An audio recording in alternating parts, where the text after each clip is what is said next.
special interview, and pretty sure most everything we're going to be discussing is going to be our opinions. We will bring up a lot of facts on some things like Luriel's mirror and the shoulders, breakpoints for shoulders, for haste and persistence and whatnot. But most everything probably going to be our personal opinions. Yeah, exactly. So this is basically an episode one of I don't even know what I'm gonna call this segment. Resto Druid discussions. Resto Druid. It's not always gonna be. It's not always gonna be. This video is not always gonna be about Resto Druids. I'm probably going to be doing a lot more interview style videos. I'm just gonna see how basically this goes. Like you said, we have Lee, Blixen Druid. And like Lee mentioned, we're gonna be doing a lot of just not even generic questions. It's gonna be a lot of like, if you're starting a new Resto Druid, and what kind of talents you gotta use, and like things like Lee exactly said about trinkets. And there's a lot of misconceptions that happened when Legion came out with druids and druid stat stacking and how to get the most HPS, and this will be basically just covering some of those questions, our opinions on a lot of the things, and we're also going to be doing answering questions on Discord.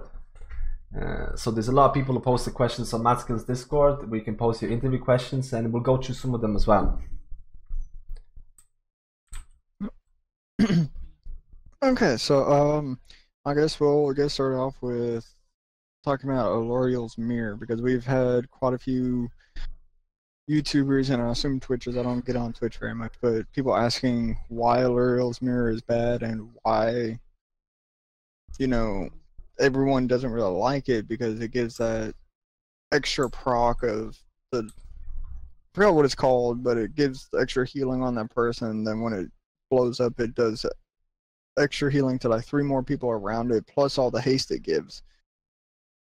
And someone brought up that it's supposed to scale off mastery or something like that. So yeah, there's a big misconception. There's a big misconception happening with item levels. So technically for Resto Druids, because every stat is actually really good depending on how much you have it. You shouldn't stack a lot of a single stat. But I think a lot of Resto Druids will see like, wow, this is 905, this is 915, this is going to be better than, like, you know, whatever I have 890 or whatever. So they just use Allure's Mirror just because it's higher item level, but there's a lot of things that are wrong with Nighthold trinkets. And you could do an hour video on just talking about Nighthold trinkets and Allure's Mirror. The short version is that Allure's Mirror is really not that great. If you look at any trinkets that give you not a primary stat. So right now I have Allure's Mirror here selected on the screen. You can see it gives you 1200 haste, and that's a 905 Allure's Mirror. I have it in my bags, I'm not using it. I'm hoping maybe it's gonna get buffed in the future or something like that. But it gives you haste, so it does not give you intellect. So any trinket does not give you intellect, therefore it doesn't give you a secondary stat instead. The proc has to do at least 5%, of your healing to actually compensate for not giving you intellect. And Allure's Mirror definitely doesn't even come close to that. And like Lee said exactly here, is that it applies a hot. The second effect applies a hot. So people were thinking of that, because of how druids work and how mastery works, the more hots you have on the player, the more healing you're gonna get. So people were saying, okay, so this trinket applies a hot, I'm gonna get an extra mastery stack. And by extra mastery stack, what do we mean by that? The way mastery actually stacks for you, so I have 19% mastery, and that means your healing is increased by 19.4% for each of your restoration heal over time. So if I have 2 rejuvenations running on me, that's like 40% extra healing on me, on the target that you have the hots on. So people will most likely assuming that the hot from Allure's Mirror is going to apply and give you additional 20%. But it really doesn't work like that. If it did, it'd probably be it'd probably be quite good. But the point is, it doesn't even proc enough. Doesn't even proc enough. And if I could actually, there's really good resources online for this. I know there's I don't know if you checked out Lee. There's the most abundance trinkets. Abundance of trinkets is like a spreadsheet that gives you kind of like so it kind of mentions all the trinkets available. But this is not. I really haven't seen this being updated enough to be really like. It still says that that Allura's Mirror is not as bad, but there's another one. There is another really good. This escapes my mind. Yeah, this is what you should be using. You should go to. I'll tell you the best resources if you really want to look into when you're looking for Resto Druids. First of all, there's a Resto Druid Discord, Dream Grove, which is really good. But also you can go to Druid MMO Champion, and you can go to guides, resources, and FAQ section, and you can see here in Resto he has a Resto Legendaries in 7.2, and this link links you to questionablyepic.com, which is actually a really good website. I'm actually not sure exactly who it's run by, but this website has a lot of like really good information. And in here, he actually has, you can see values like you can see updated Nighthold healer trinkets, and you can click into and you can see Allura's Mirror exactly how much it's going to do, breakdown, detonate portion, and together the verdict, chaos crystal. So the verdict here from this website is really good. I can honestly say this is arguably one of the best like websites. Like the guy doesn't post as much as I would like to, but when he posts some of the stuff, he does like a proper breakdown, math breakdown of trinkets and anything he feels like it. And you can see here that the verdict for verdict here for Allura's Mirror is just terrible. And if you really want to go more into depth, you can read through all of this to see how much overhealing is going to do and things like that. But if you really want a short question, don't use Allura's Mirror, no matter what item level you have. It really just doesn't stack well with anything. And Lee can, yeah, go on. I was on that Allura's Mirror hype for a while. I ran heroic and I dropped a 910 Titan Forge. It was fantastic. I'm like, yeah, best in slot. But I realized it was only doing 1 to maybe 2% of my healing. I'm like, what the hell? This is supposed to be really, really good, right? Because more HOTS, more healing. But I swapped out of it, and I was getting more healing just by swapping out of that and going with the stat stick, which was Ethereal Urn. I've been using that ever since, which gives intellect and mastery. And my Ethereal Urn is only 880 compared to a 910. If that tells you anything about the huge difference between a 880 and a 910 mirror. Yeah, that I was actually showing exactly where the urn drops. So if you wanted to get like an urn, it drops from it drops from Nightbane. So actually you can't really see it in game. But yeah, exactly what Lee was saying.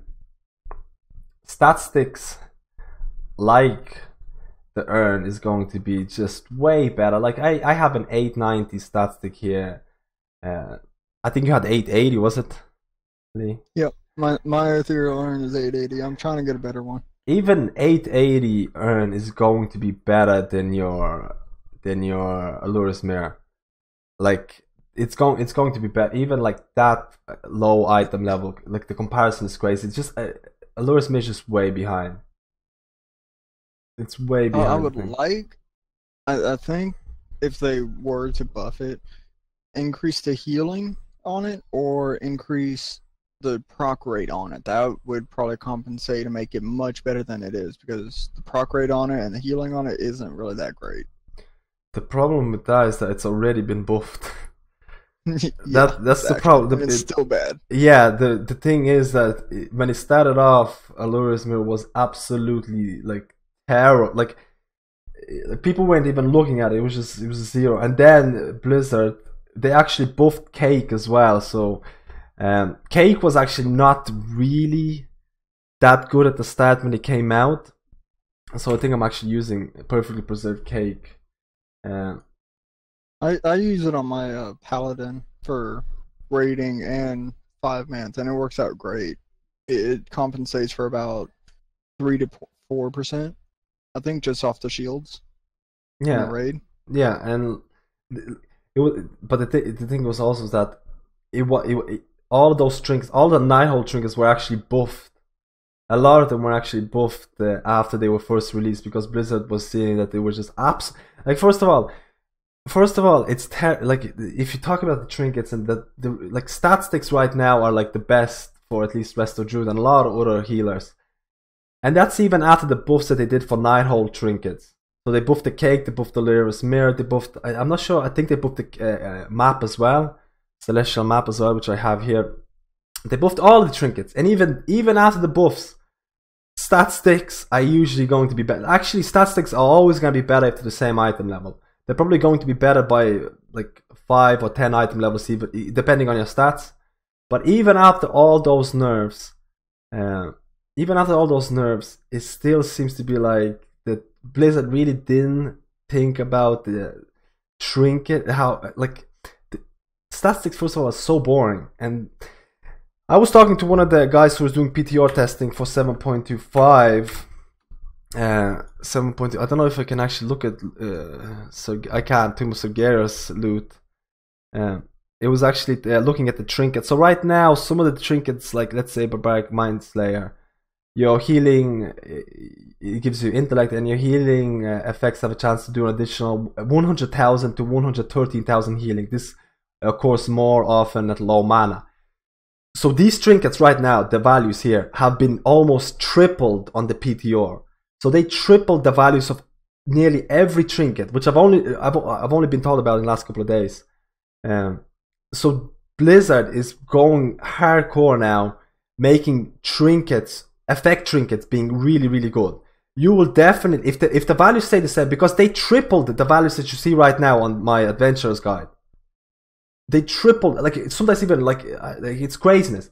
They made the effects to be so good that I can see in the future that the trinkets in Tomb of Sargeras 7.2.5 are going to be really, really good, and stat sticks are going to go down. If it's going to be like that, stat sticks are going to be crap, which they should be always, I feel. Which is, I think it's really good. I don't know how you feel about effect trinkets.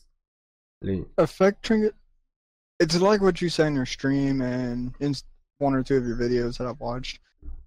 We want more stability, constant, not okay, maybe if it procs, I'm going to get insane healing. Maybe if this, maybe if that. For DPS, that's fine because it'll add to their burst.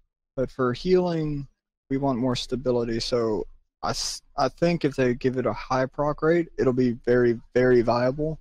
But if it's not a very high proc rate, like Aluriel's Mirror isn't, then it's still going to come down to stat sticks. At the end of the day, I honestly feel like it's still going to be stat sticks. No, I agree with things like you probably have in your mind the cake proc rate. So when the cake procs, it gives you a lot of healing, and it gives you haste and mastery crit, like 4,000 haste and mastery crit for 8 seconds. So you kind of like, I completely agree. If you get the proc from map and you're like drinking or doing not, like, first of all, it procs a lot, but even then, a lot of the procs from map can be wasted. I agree that 100%. But a lot of the trinkets from Tomb of Sargeras are more like your healing effects. It's like you can be constantly. It's also can be constantly like. There's another one that if I can find it. There's another one. If you wild growth, it affects.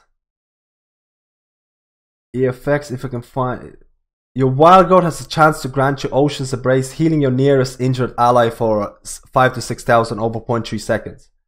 Every 0.3 seconds for 10 seconds.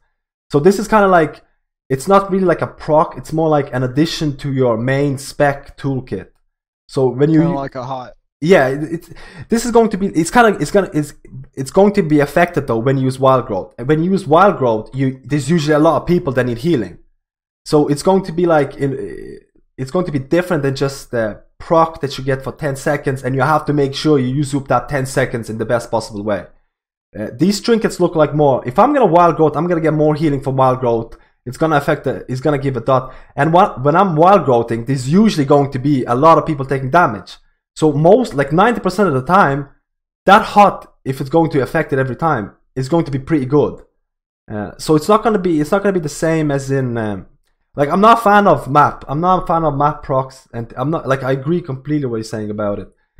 Things like that proc, and you have to do as much healing as you can. It's not gonna work for healers, like I said before.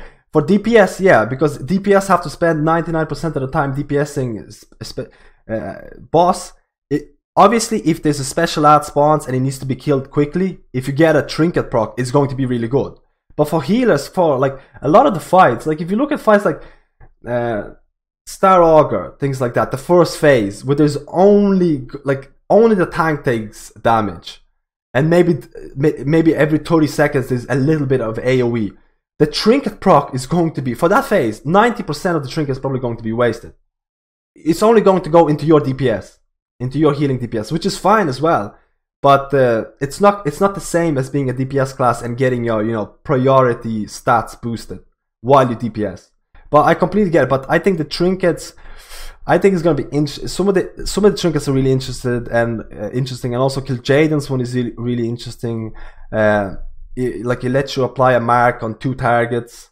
He heals the 2 targets for 2 minutes. He applies a hot on a target for 2 minutes. And if the target falls below falls below 25% health, the target gets a shield. So you can see here, I have it on my stream that it gets a shield that prevents 500,000 damage. On the PTR, that's like 1.5 million or something, or even more. Like, it's been triple buffed. The secondary effects have been like crazy buffs to it. I thought it was very interesting to see how is it going to be. I think something like that, with how much the shield is giving on the PTR, is going to be nerfed, simply because that, for some people, like some DPS, that can be, a quarter of their health bar. I see a nerf coming for that at some point, but only time will tell. But that, I mean, we still have almost a month for 7.25 to come out. It could be over. Like, I mean, it's PTR, anything can happen. They can just exactly. They could take it out of the game completely. I would prefer if they keep the crazy procs, because in Warlords of Draenor they had trinkets that were just that were like, yeah, they like 10%, 15% of your healing on some cases. I thought it was pretty. I honestly thought that was pretty nice, having like getting a trinket and feeling like you got a tier set, because a tier set does about, like, right now the RESTO DRUID 4 set does around 10%. And like, I mean, back in like WoD, you get a trinket that could do that much amount of healing as well. Like, it's pretty. I thought it's a little overpowered, but I kind of liked it as well. I don't know how you feel about it. Oh, I love it. all of them in WoD, I loved them. If I could get my hands on one, I would use a really low level one compared to a really high level bad one. I would use those. Yeah, that's what I think. I think honestly, Blizzard might be going towards that in 7.25. I honestly think that they might be checking that out, because at the end of the day, I don't think anyone likes using a stat stick. I don't either, just because it's not as like fun for RNG. Because sure, it's good for stability for healers and for some DPS who just want the stable, consistent DPS and the stable, consistent healing. The RNG is part of the fun of the game. If there's no RNG, then what's kind of fun? We're just gonna go get really high level gear, and that's pretty much gonna be all there is to it. Yeah, and look, I actually like how they say. I prefer trinkets are just gonna be like crazy. I prefer trinkets that are gonna be crazy mechanics. That's what I mean by more fun. I mean like even the Kil'jaeden's trinket. Kil'jaeden's trinkets let you apply 2 hots to 2 targets. That's something a bit more crazy than having a stat stick and not doing anything with it. Of course, stat stick is going to increase your healing no matter what. You don't have to do anything about it. But this gives you a trinket that you can use twice on a target. You kind of have to do extra work, but at the end of the day, possibly, if you spend that time to put it on right targets, you're gonna get a better healing output from just stat sticks, which you didn't have to do anything from. So anything that's going to encourage a kind of more mechanical play for more healing, I find to be good. And I just have to go on PTO and check it out, I think, next week. So along with going with the whole procs versus stat sticks, a lot of people that I've run into with Pugs and Mythic Plus and whatnot, they always go for the high level. We actually have a new guild member in my guild. He's going for the high level stuff just because he's such low eye level and he's trying to get to be able to raid with us. But at the end of the day, when it comes to eye level versus your actual stats you need, go for the stats. If something's high eye level but it doesn't give either of your main secondary stats, don't use it. Unless it's, you know, a tier piece and you can't swap it out with anything. Because it'll break 4 set or 2 set, you know, whatever. Stay with that stats. Because if you lose those stats, your DPS, your healing, your tanking, it's all going to fall. And you're going to miss out on a lot just because of that. It's 100% like that in Legion. Right now it's all about... There are exceptions. There are some trinkets that are just overpowered for certain classes. I think there's... it escapes me the bell trinket from Karazhan that gives you like stamina, and then a secondary use effect is like you use this effect and you get your secondary stat. Like you get 7,000 of your secondary stats. And from Demon Hunters, I think that's like the #1 trinket or something. So we were actually talking about Convergence of Fate for Retribution Paladins earlier. Same thing. It gives strength, and every attack you do against an enemy or what have you, it has a chance to take off 5% of Avenging Wrath, which is a big deal for Retribution Paladins. That's where a lot of our damage comes from. Yeah, so there are a couple of items that can affect different classes differently. Like you said, Retribution's Convergence of Fates is really, really good. So obviously they're not going to look for stats that they get a Convergence of Fates. But generally it seems to be like you know, the majority... A lot of the best trinkets, at least for 100% for RESTO DRUIDs, is stat sticks and Arcano Crystal. Like, it's interesting enough that Arcano Crystal is not that biz for every class. So I have Arcano Crystal here. If you don't know, this is a RESTO Druid. Go and try and find Arcano Crystal. But this Arcano Crystal is... yeah, go on. Wither Jim, just find him in the world bosses. Oh yeah, with a... yeah, I think I can bring it up. You can either go to Wither Jin, so he comes down every 7 weeks. He comes down every 7 weeks and he drops 860 on stable Arcano Crystal. The fun part... Of course, it has a chance to Warforge and Titan Forge. Yes, it's 860.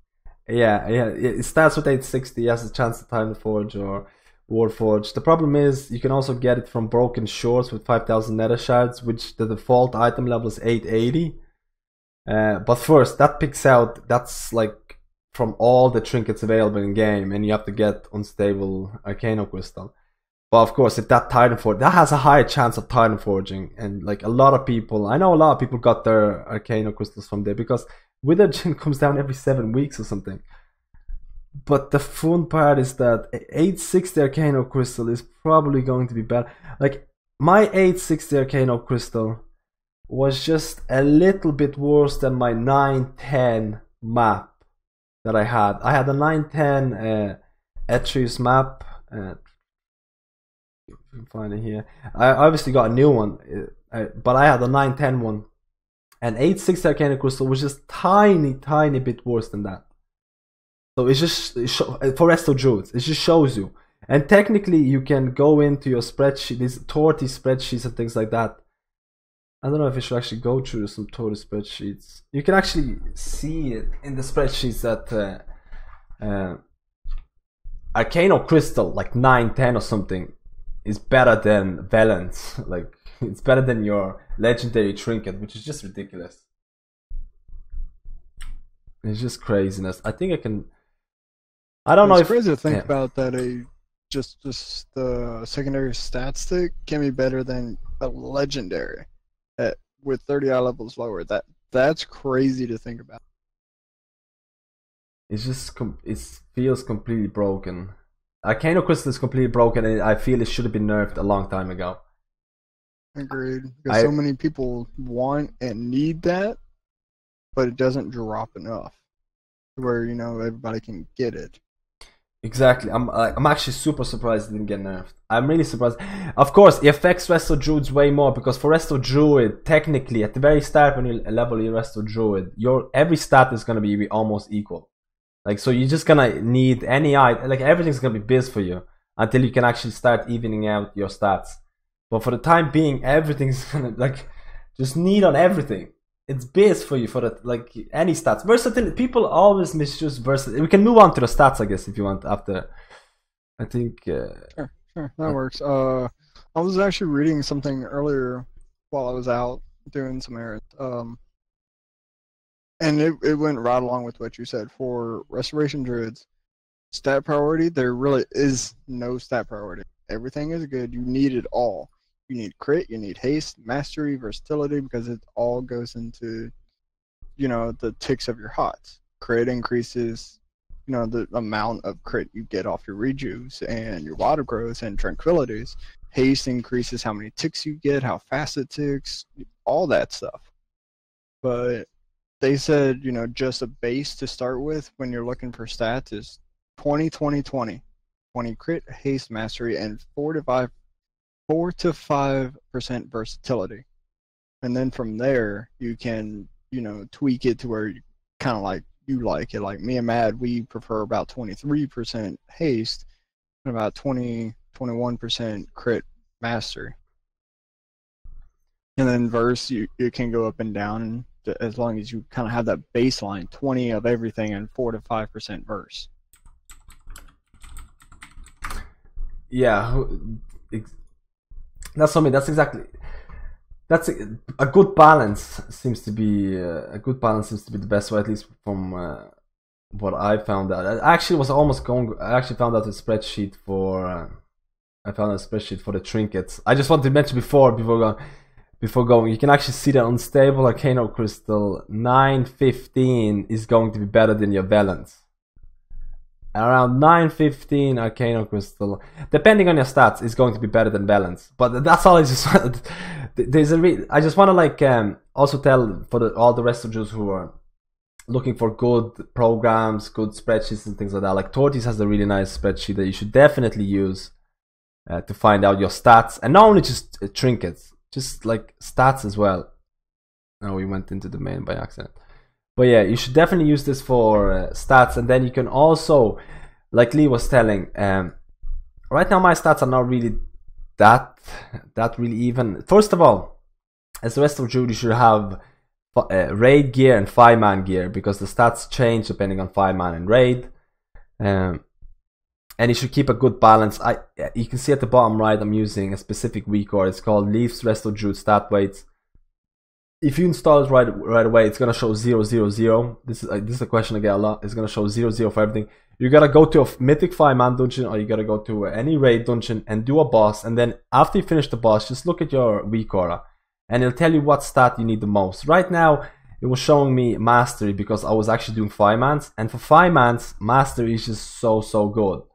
So if you keep a different gear for raids and 5-mans, and try and get as much mastery and haste for 5-mans, that's what I feel it works really well. And for raids, like Lee was saying, try and keep it 20 crit, 20 haste, 20 mastery, and 4 to 5% versatility. I have a bit more versatility, but just because of how my item, a lot of the item level gear had versatility on it, and I didn't want to lose the intellect. So that's why I have it like that. But exactly, try and keep a balance. And I actually get a lot of people saying, why is mastery going to affect so much? Like some people, there was a few people who were saying, I use mastery build, but it wasn't showing me a big increase in healing. Mastery build is highly dependent on multiple different factors of your talents and on your character.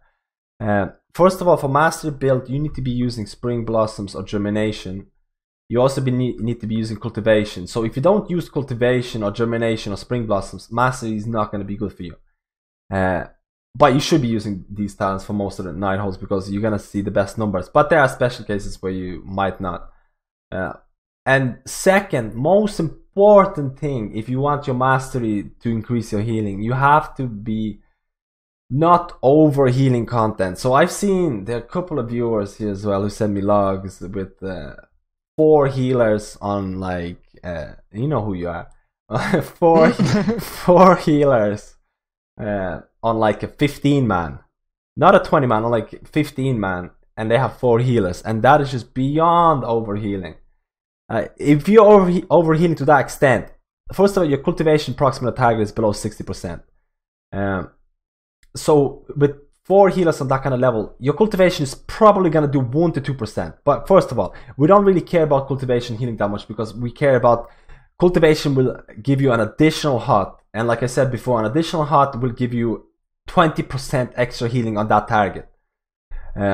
So if that doesn't proc enough, if the person doesn't go below 60% a lot, your healing is going down like majorly. And if you have 4 healers for 15 man content, then you're better off not stacking mastery. If you know you're always going to run 4 healers on 15 man content, you're better off not stacking mastery at all. I honestly don't, like, I do farm runs, heroic Nighthole farm runs, where we run like 40 mans. Or was it 30 mans? 30 mans. And my cultivation still will not do nothing. We run with 2 or 3 healers. And like I feel that I would need a completely different build for that scenario. Once you overhealing, once you overgearing content, you kind of need a completely different, like for that kind of spec, I would really not recommend, actually I would not recommend mastery. But if you're doing progression, if you don't know if there's issues in healing, people taking damage, people making mistakes. Because when people know what's going on, they're not going to step in shit. They're not going to step in bad stuff. They're going to know that there's going to be a lot of damage. I'm going to use a personal cooldown. So they're not going to take as much damage. But once you're progressing, people are definitely going to take more damage than they usually do. Cultivation is going to proc more. If you stack mastery, you're going to heal for more. You're going to therefore save more mana because you won't have, because your mastery is going to be doing more healing. So that's why I tell everyone to stack mastery, because if you're doing farm content or if you're overhealing, everything goes out the window. Like it doesn't, like you might as well do a crazy builds that like any builds will actually work in those scenarios. If you're overhealing or if you're doing farm content. So that's the main reason. That's the main reason I wanted to say. A lot of people were saying I'm not seeing mastery increases, and they were saying because they're overhealing with a lot of people. If you're overhealing, and I don't want to go on too much, but overhealing is way too big. Like as a resto druid, you put hots. You put hots down. You press on the people, and you wait. You slowly wait for them to heal them up. And if there's 4 healers, there's probably gonna be a person who's going to heal them up instantly. And then what you have left? You have your hots ticking on a full health person target, and just do nothing. So overhealing, resto druids cannot snipe unless they have specific like shoulders. And in Tomb of Sargeras, they'll be able to do much more with the new legendaries. I honestly believe in Tomb of Sargeras, with the new legendaries, resto druids will be able to snipe more.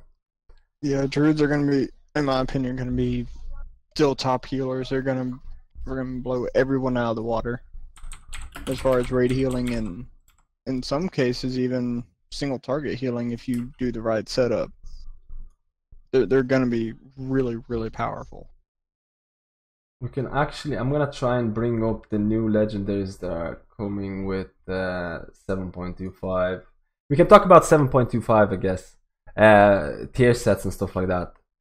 Or we can talk about shoulders and breakpoints and persistence. Yeah, okay. And we can whichever. We can talk about, because I don't know if I'm going to find... I'm looking at MMO champion. It's all about Leroy Jenkins. Leroy Jenkins. With the shoulders, I just got shoulders. I got them, what was it, a day before MadSkillz got them? Or the same day, but his was a few hours later because I was on earlier than he was. But so you win. You win. Yeah, basically I win. I got him right before MadSkillz did, and that was just pure luck. because I've got 4 other legendaries I can still get, I think. That was pure luck. But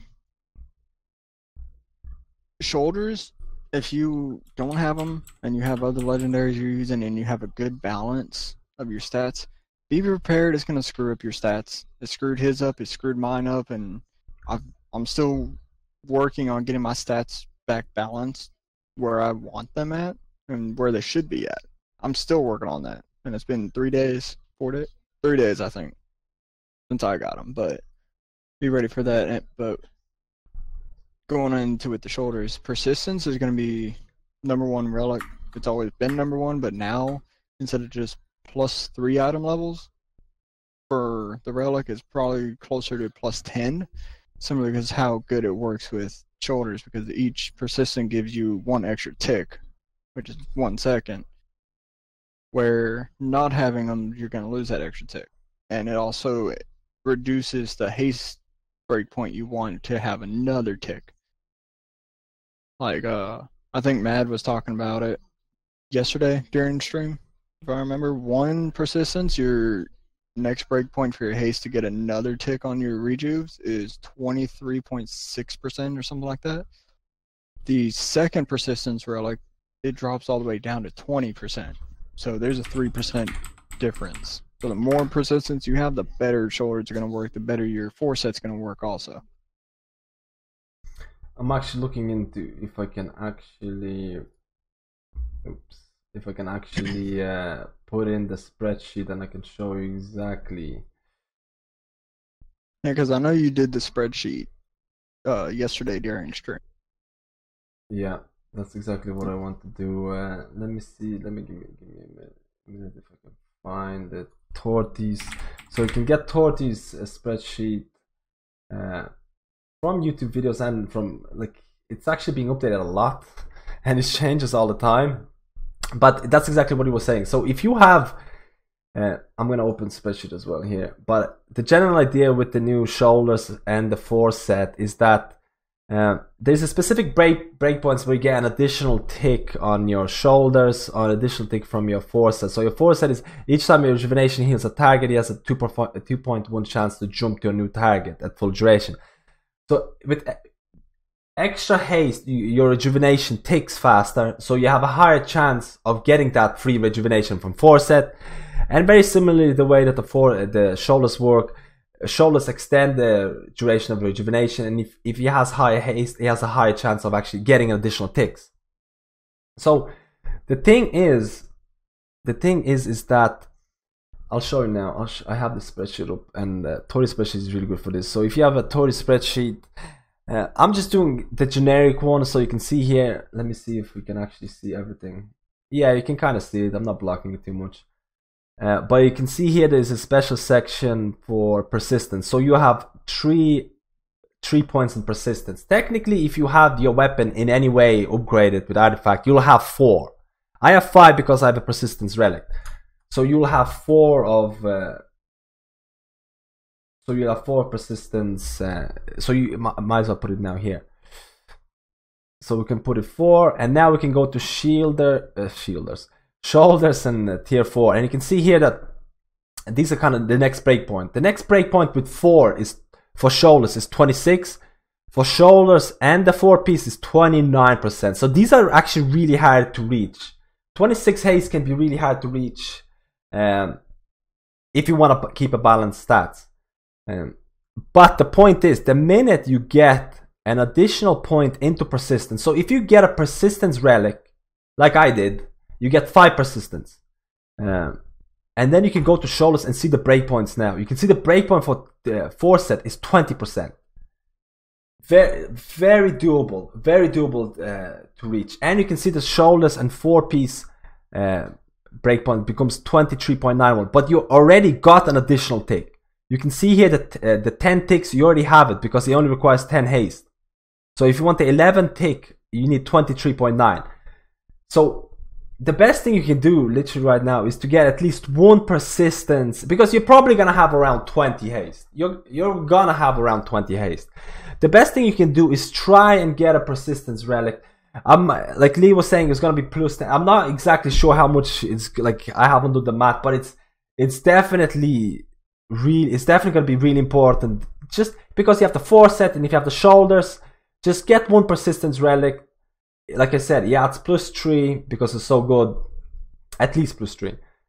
But the point is, if you get it, you get an additional tick from your shoulders, you get an additional tick from your four piece.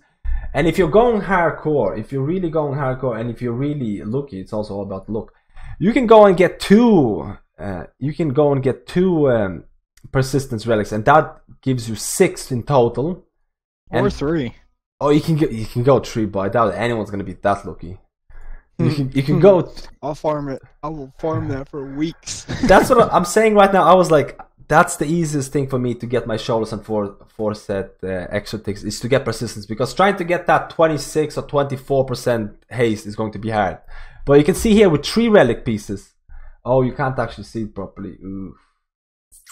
Yeah, but you can see here right now with 3 relic pieces. To get 10 ticks, you need to have 6 mastery. To get 11, you need 18.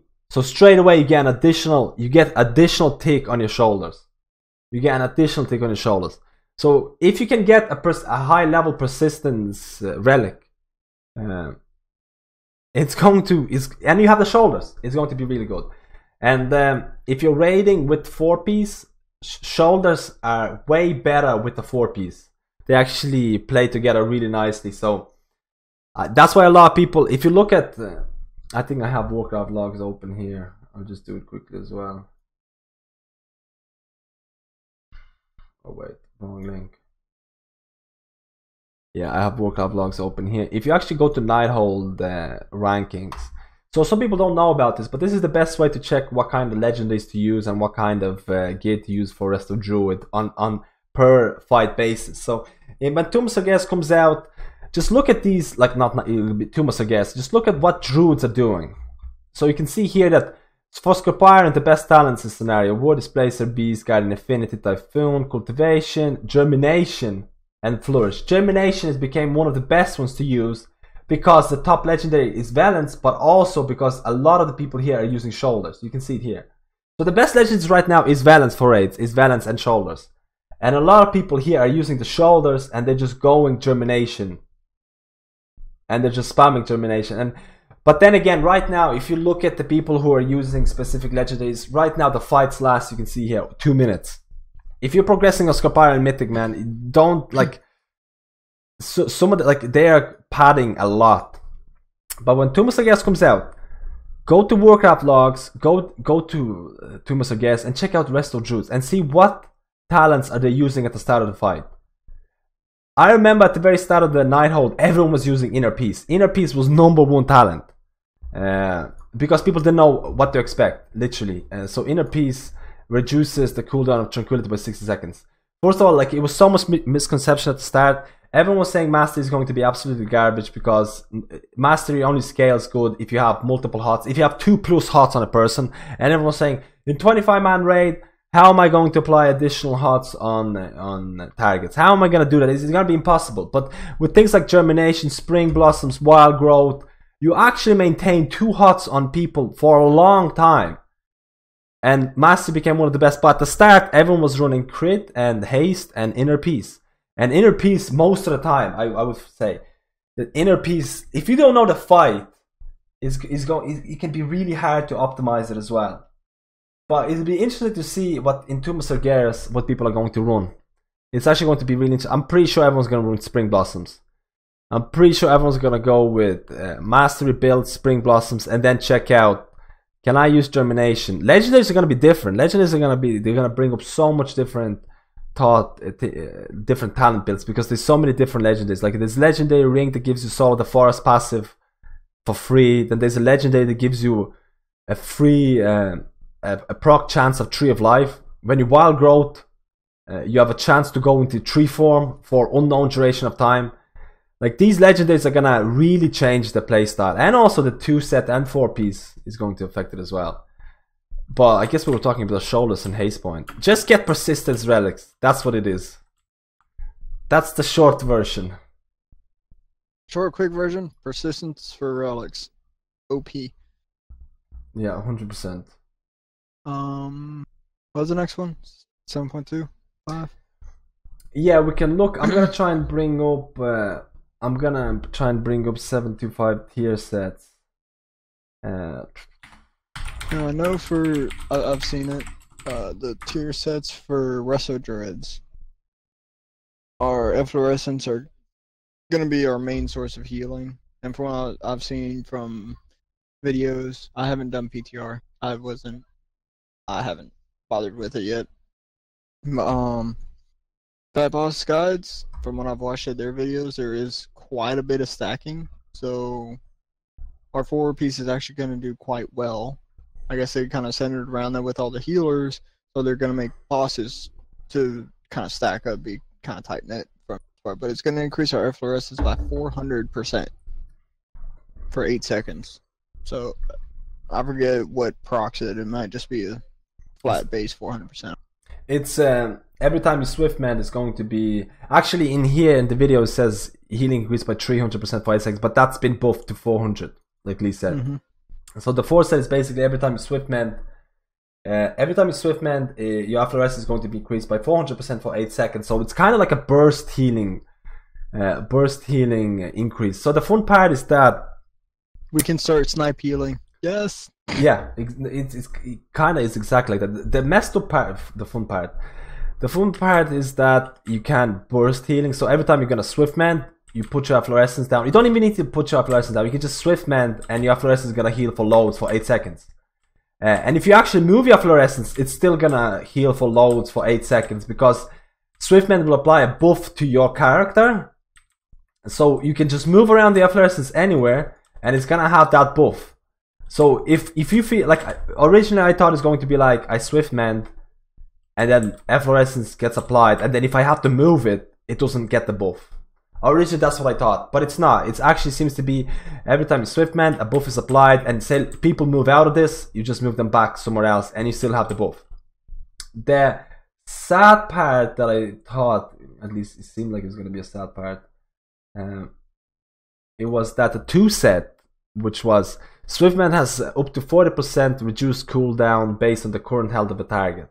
So more reduced cooldown when used on lower health targets. So if you heal someone at like, I'm not sure the exact numbers, but like if you heal someone, first of all, Swiftman has 30-second cooldown. If you heal someone who's at low health, you maybe get a 20-second cooldown for Swiftman.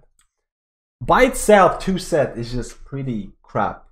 Like, I mean, it's Swiftman, like, it's, what is it? It's like bottom tier. Like, it does, I don't think it does even 5%. I think it does like 3% of healing.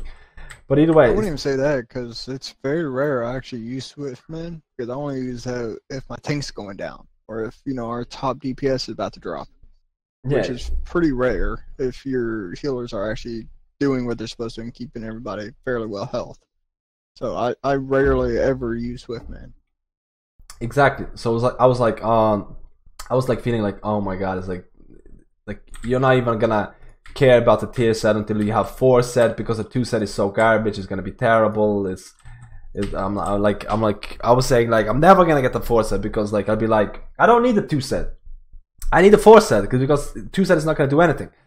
But because there is a new ring, so there's a new ring that actually gives you a legendary ring that actually gives you Soul of the Forest talent. So basically you equip this ring and you get Soul of the Forest for free. You don't lose. You made a video about that. We Swiftman, if everything kind of done right. Swiftman, Wild Growth, Swiftman, Wild Growth, Swiftman, and it's just going to do insane amounts of healing combined with your efflorescence. Insane kind of rate healing. Yeah, exactly. I said it in the video that it was gonna be. It's not gonna be 100% just because of how I did the calculations for the charges. I was presuming when you get 2 prosperities, so just before I don't want to go into crazy detail, but if you get Soul of the Forest with the 2 set, you're gonna go prosperity. Prosperity is gonna have 2 Swiftman charges and it's gonna reduce cooldown by 3 seconds. You're gonna have Soul of the Forest. Every time you cast Swiftman, it's going to increase basically your Wild Growth by 75%. That's the only spell that you want to really use on Wild Growth. So the 2 set reduces the cooldown of Prosperity. So I was kind of counting that the 2 charges of prosperity, the minute you use 1 charge of prosperity, then you cast wild growth, then you use the 2nd charge of prosperity, and then wild growth comes off cooldown, you can use it again. The prosperity that was used before, the cooldown is being reduced at the same time, like it goes down. It doesn't really work like that, but it's going to give you an uptime of about 60 to 70% of your wild growths are going to be 75% stronger with that legendary ring, with prosperity and a 2-set tier 20 bonus. So it's still like right now. No one has done really the numbers on how good it's going. Like you have to wait until, because it's still PTR. Like there's still gonna be a lot of changes. But right now this is looking still really, really good, really good. Especially right now, you'll be like, yes, I want. Where's the link? I want the stupid druid 2-set bonus. I want it because if I have the 2-set bonus, and if I have the ring, I can actually do serious healing just with the 2-set bonus and the ring. And that's not even counting in the 4-set bonus, which is again efflorescence. A lot of people have mixed feelings about the tier set going on efflorescence as well. I know you did, I did, and there's multiple others, streamers and top tier players that are really hesitant against it, because a lot of us, including myself, I'm by no means, you know, top mythic raider. I haven't even done mythic yet. I'm only 10-10 of heroic, so. But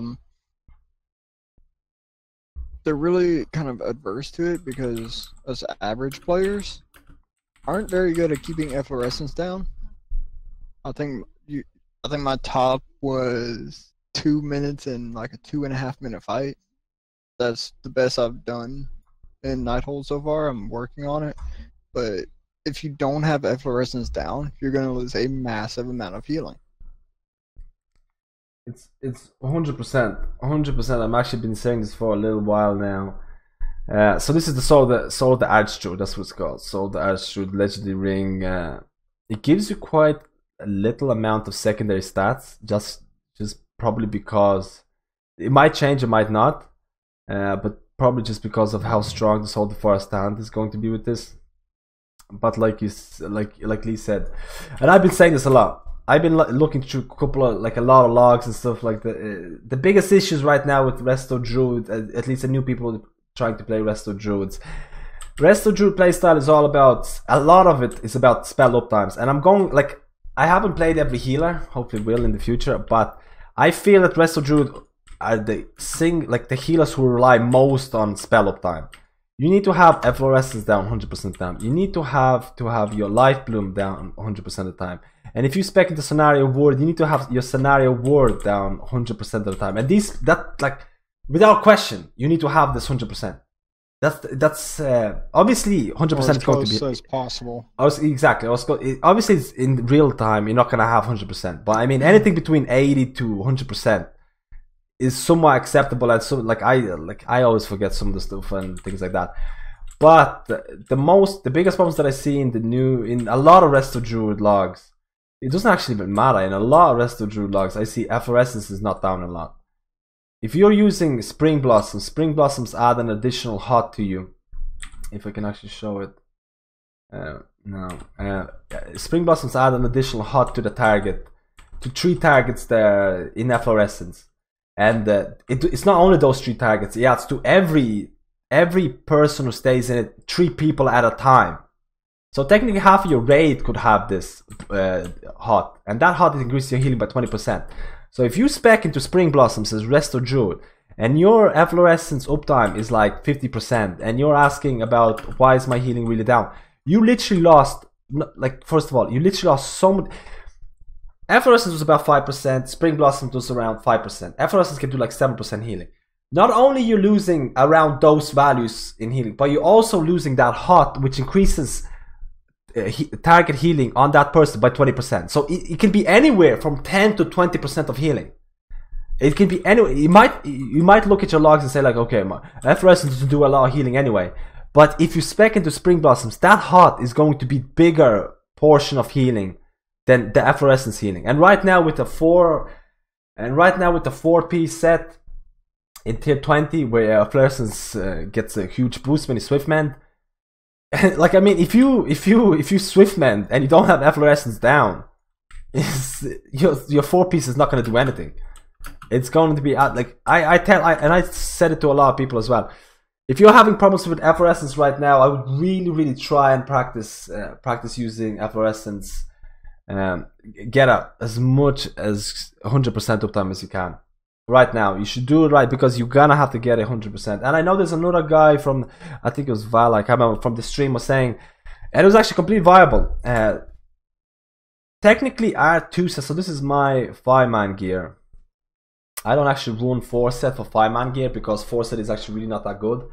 The 4 set applies basically rejuvenation based on your. It applies it gives you a free rejuvenation. But in 5-mans, you're probably gonna have everyone germinated anyway with 2 rejuvenations, so it really doesn't matter as much. So you can run with 2 set. But with the new druid set, so I was first thinking like, oh my god, the efflorescence thing is going to be horrible in 5-mans. It's gonna be like how RESTO druids are no longer gonna be the best 5-man healers. But I was thinking about this. The new ring came out, so the new soul of the archdruid came out, which gives you the soul of the forest, which means the 2 set is going to be really good. So if you have the soul of the forest ring that gives you soul of the forest, and you have the 2 set tier 20, it's gonna be good. You're gonna be doing a lot of healing. And now if you have the 4 set, if you really think about it, if you have the 4 set, so if you see a lot of people doing damage, taking damage, you just Swiftman and just apply a fluorescence. For that 8 seconds. It doesn't even have to be for that 30 seconds. Just 8 seconds, because it's gonna heal for millions. It's gonna be like really hardcore healing. So it's almost gonna be like AoE burst healing. It's gonna be like, think of it of Swiftman, but you kinda have, not Swift, think of it like Wild Growth, that you kinda have to just place it. So just Swiftman and place your fluorescence in 5-man, whether it's 1 or 2 or 3 or everyone standing in, and you're just gonna see their health going up for those 8 seconds. And then just, it doesn't matter if they move out of it. It doesn't matter, like, let them move out of it. Because, like, it's not gonna heal for that much, because if you don't have that buff, it's not gonna be fine. So I'm thinking, like, right now, I'm thinking, with these changes, I don't know how other classes have changed completely in the 5-man gearing. But right now, technically, if you have the Soul of the Forest ring, if you have the 4-piece tier 20, it's going to be better than what we have right now.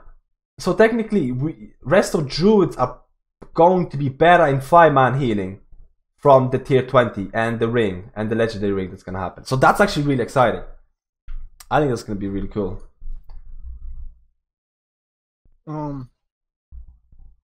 While we're on the topic of 7.25, we can talk about the helm, how it's going to give incarnation, Tree of Life. Right now, we don't know how long it's going to last, but that, in my opinion now, if you were to combine that and the new ring coming out, along with the 4 set, that's going to be absolutely crazy. Those 2 could probably be the 2 best legendaries, period. I don't know how it's all going to work out. I think they're going to put a time on how long you can be in Incarnation Tree of Life, but there's no telling. It's true, the new, so I have the new, so the RESTO druids actually got 2 legendaries. I think no one else, well, it's PTO, I haven't done it yet. Go on. I was going to say, I think most classes are getting 2 legendaries. I don't know if all specs are getting 2 legendaries. Yeah, that's true. That's true. Right now, I know that RESTO druids are one of the first people, first members of World of Warcraft to see the 2 legendaries, because I know everyone else got the ring, but I'm not sure if anyone else got the other pieces added yet. Obviously, they're going to be added. They're not going to just give 2 legendaries to druids and not give 2 legendaries to other classes. But right now, I think you can see how druids are shaping up, which is really cool. But yeah, like you said, the wild growth. This legendary, I really don't know. I really don't know how to weigh it, because like we just don't know enough about it. Like wild growth has a chance to grant you incarnation, Tree of Life, 4 until cancelled. So 4 until cancelled is just a placeholder for like 10 seconds or something. And what's the proc rate on wild growth? If I cast like what it was, like 1% or something. And actually, the thing is, I thought it was actually going to be really OP. until I was talking to other. First of all, I was talking to other healers as well, and it's really gonna be hard to balance this. First of all, I think it was Sasuke who was saying he plays the Resto Shaman. He was saying, basically, Tree of Life Incarnation lasts for 30 seconds. 30 seconds. So, Chameleon Song is going to last until cancelled. So let's presume it's going to be 12 seconds or something like that. Like, you know, it has a 5% proc, it lasts 12 seconds. Every time you Wild Growth, you're going to go into Tree. You're going to cast Rejuvenations for cheaper. You're going to instant regrowth. And then it's nearly about to run out, and then you can maybe have another Wild Growth. So everyone's saying it should be lasting at least 12 seconds, because if it procs a Wild Growth, if you're in a tree form, you need to make sure to get another Wild Growth off in a tree form. So if it doesn't last for 12 seconds, it's going to be quite bad. But the thing is, if it lasts 12 seconds and all the other legendaries, like Shaman's got something Riptide, when they Riptide, they get a chance to go into Ascendance. So the same, 3-minute cooldown. But the problem is, Ascendance, technically, I think, I can't remember now, it lasts for like 20 seconds. Either way, it's way shorter than Tree of Life. And it does like doubles the healing or something like that. Either way, it's really OP. It doubles the healing of, and it splashes off to other people. And it lasts 12 seconds, and it lasts shorter than Tree of Life. So what happens if Shaman's Riptide and they get this buff for 12 seconds? They're gonna, like, it's going to be way more better for them to get that 12-second cooldown of something that's better than Tree of Life, because Tree of Life is meant to be a long duration cooldown. It's meant to be for 30 seconds. It's meant to be like, on some fights, man, some fights right now last 2 minutes. 30 seconds is gonna be close to half the fight. So it's like, Tree of Life is meant to be a long cooldown. How are they going to balance the buff durations? I have no idea. Like, Paladins get the, wings and stuff like that. Like, there's no way, if they're gonna just say 12-second duration for Tree of Life compared to 12-second duration for Ascendance, Shamans are gonna, like, that's gonna be way unfair.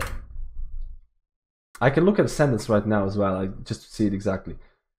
And also with all of our viewers, remember this is more of our personal opinion. Nothing is fact about 2.5, because things can change. We don't know exactly. This is just how we feel about what is possible with 2.5. Yeah, exactly. You know, this is all speculation for the time being. So yeah, I brought up Ascendance here. It lasts for 15 seconds. And while in healing form, all your healing done is duplicated and distributed evenly among nearby allies. That's crazy. Your healing is duplicated and distributed evenly among nearby allies. Like, that cooldown is gonna be balancing. Yeah, balancing is gonna be hard. Right now, I thought the tree is gonna be really cool, but if they don't, like, if they really want to be fair, they should give you the buff after you Wild Growth for, like, I don't know, 20 seconds or something, and Resto Shamans get it for like 10 or 5 seconds. Like, something way shorter. But that's gonna be so hard to balance. I really don't know how they're gonna do it.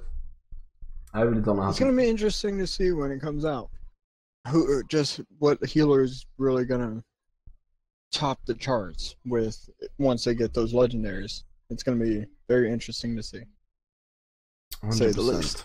100%. I think we can go to the Discord. I think this is like. Yeah, we actually had a question in YouTube. I told him I'd get to it. Okay. His question said, this was as a 4 on YouTube. What do you think of higher haste than mastery to have faster GCDs?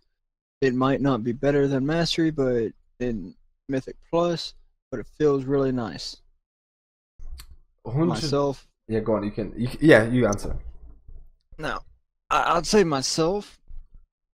You're gonna have higher mastery or higher haste than mastery regardless, because that's gonna determine how many ticks from rejuve and wild growth and everything you do you're gonna have. But mastery's still gonna be, you're still gonna want it pretty far up there, simply because you're running germination 9 times out of 10. And very few instances have I ever seen anyone run spring blossoms in a Mythic Plus. And germination works best off of mastery, just like spring blossoms, because it's a direct heal increase, but your haste is still going to be higher than your mastery, and it's going to be higher than your crit, regardless. At least that's my thought. Now, no, it's 100% agree on that one. The way I used to have it before I got my shoulders, which I do run a different set. I don't use shoulders and Mythic pluses, just because there's usually pretty steady damage incoming. I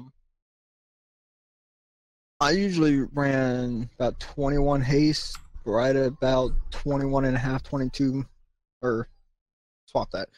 21 mastery, 22-ish haste, and about 21 crit. That's what I used to have. It's kind of all jacked up now. And I did quite decent healing with that. But my haste was higher than my mastery. Not by much, but it was. No, I can see the point. I can see the point of global cooldowns being reduced being a really, really nice thing. If you can see on the screen here, you can see the little black bar here that shows me my global cooldown. So the biggest thing, yeah. There is a add-on. I know you've been suggested to. I've suggested it to you. I don't know why you don't have it, because you'd love to have it. Trust me, you would love to. It's called Deja Character Stats. Very detailed, and it actually shows you your GCD. I actually had it before. I was almost referring to. There's actually weak auras. Maybe I don't know if you can find the name, but there's actually weak auras that when you mouse over a target and you click on rejuvenation, it gives you like a little circle that's telling you when your global cooldown is gonna go down, so you can click it the next time. I was like, knowing your global cooldown, I don't really need to know my global cooldown damage. I just kind of feel it, you know what I mean? I feel it how often I can put down rejuvenations.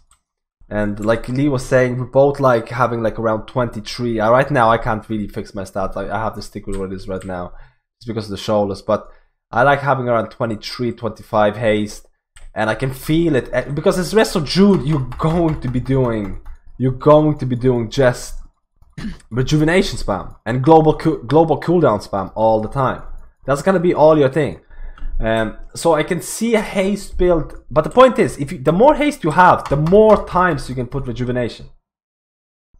The more haste you have, yeah.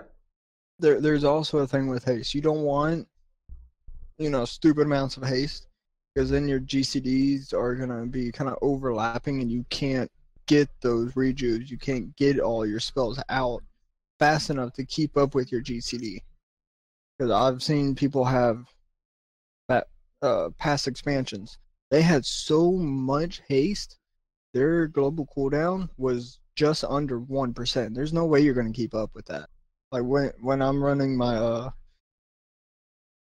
Red Paladin, and my haste starts going, over 100%, I've got like a 0.5% global cooldown. I can't click buttons fast enough, and the spell's not going to go through the game because server and blah blah blah lag whatever. But it's not going to go through fast enough, so you're not really optimizing your time spent with that haste. So you around 1.15, 1.2 global cooldown is really good. That's about where you're going to keep it. Technically, every time you get heroism, your global cooldown goes down. I don't even know if there's a cap on global cooldown. Like, technically, global cooldown, first of all, is introduced because of lag. If there was no global cooldown, people with low latency will be able to cast more spells than anyone else. So that was what the global cooldown was introduced for. So it's obviously there's probably some kind of a cap for it, but when you get the heroism, you get some like 57. For me, I get like 57 haste or something, and then you can go really hardcore spam. The biggest problem with hardcore spam, like, you're gonna run out of mana really quickly. If you really go like the more haste you have, the more you. I'm telling you right now, you feel like you're gonna cast more, and you're gonna run out of mana. But much faster. Much faster. Yeah.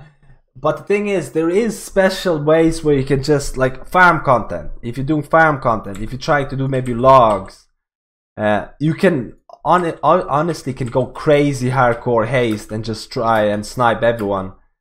But it's not. That's gonna be like a 2 or 3 minute fight maximum. You're probably gonna run out of mana, and you have to have like innervates and things like that.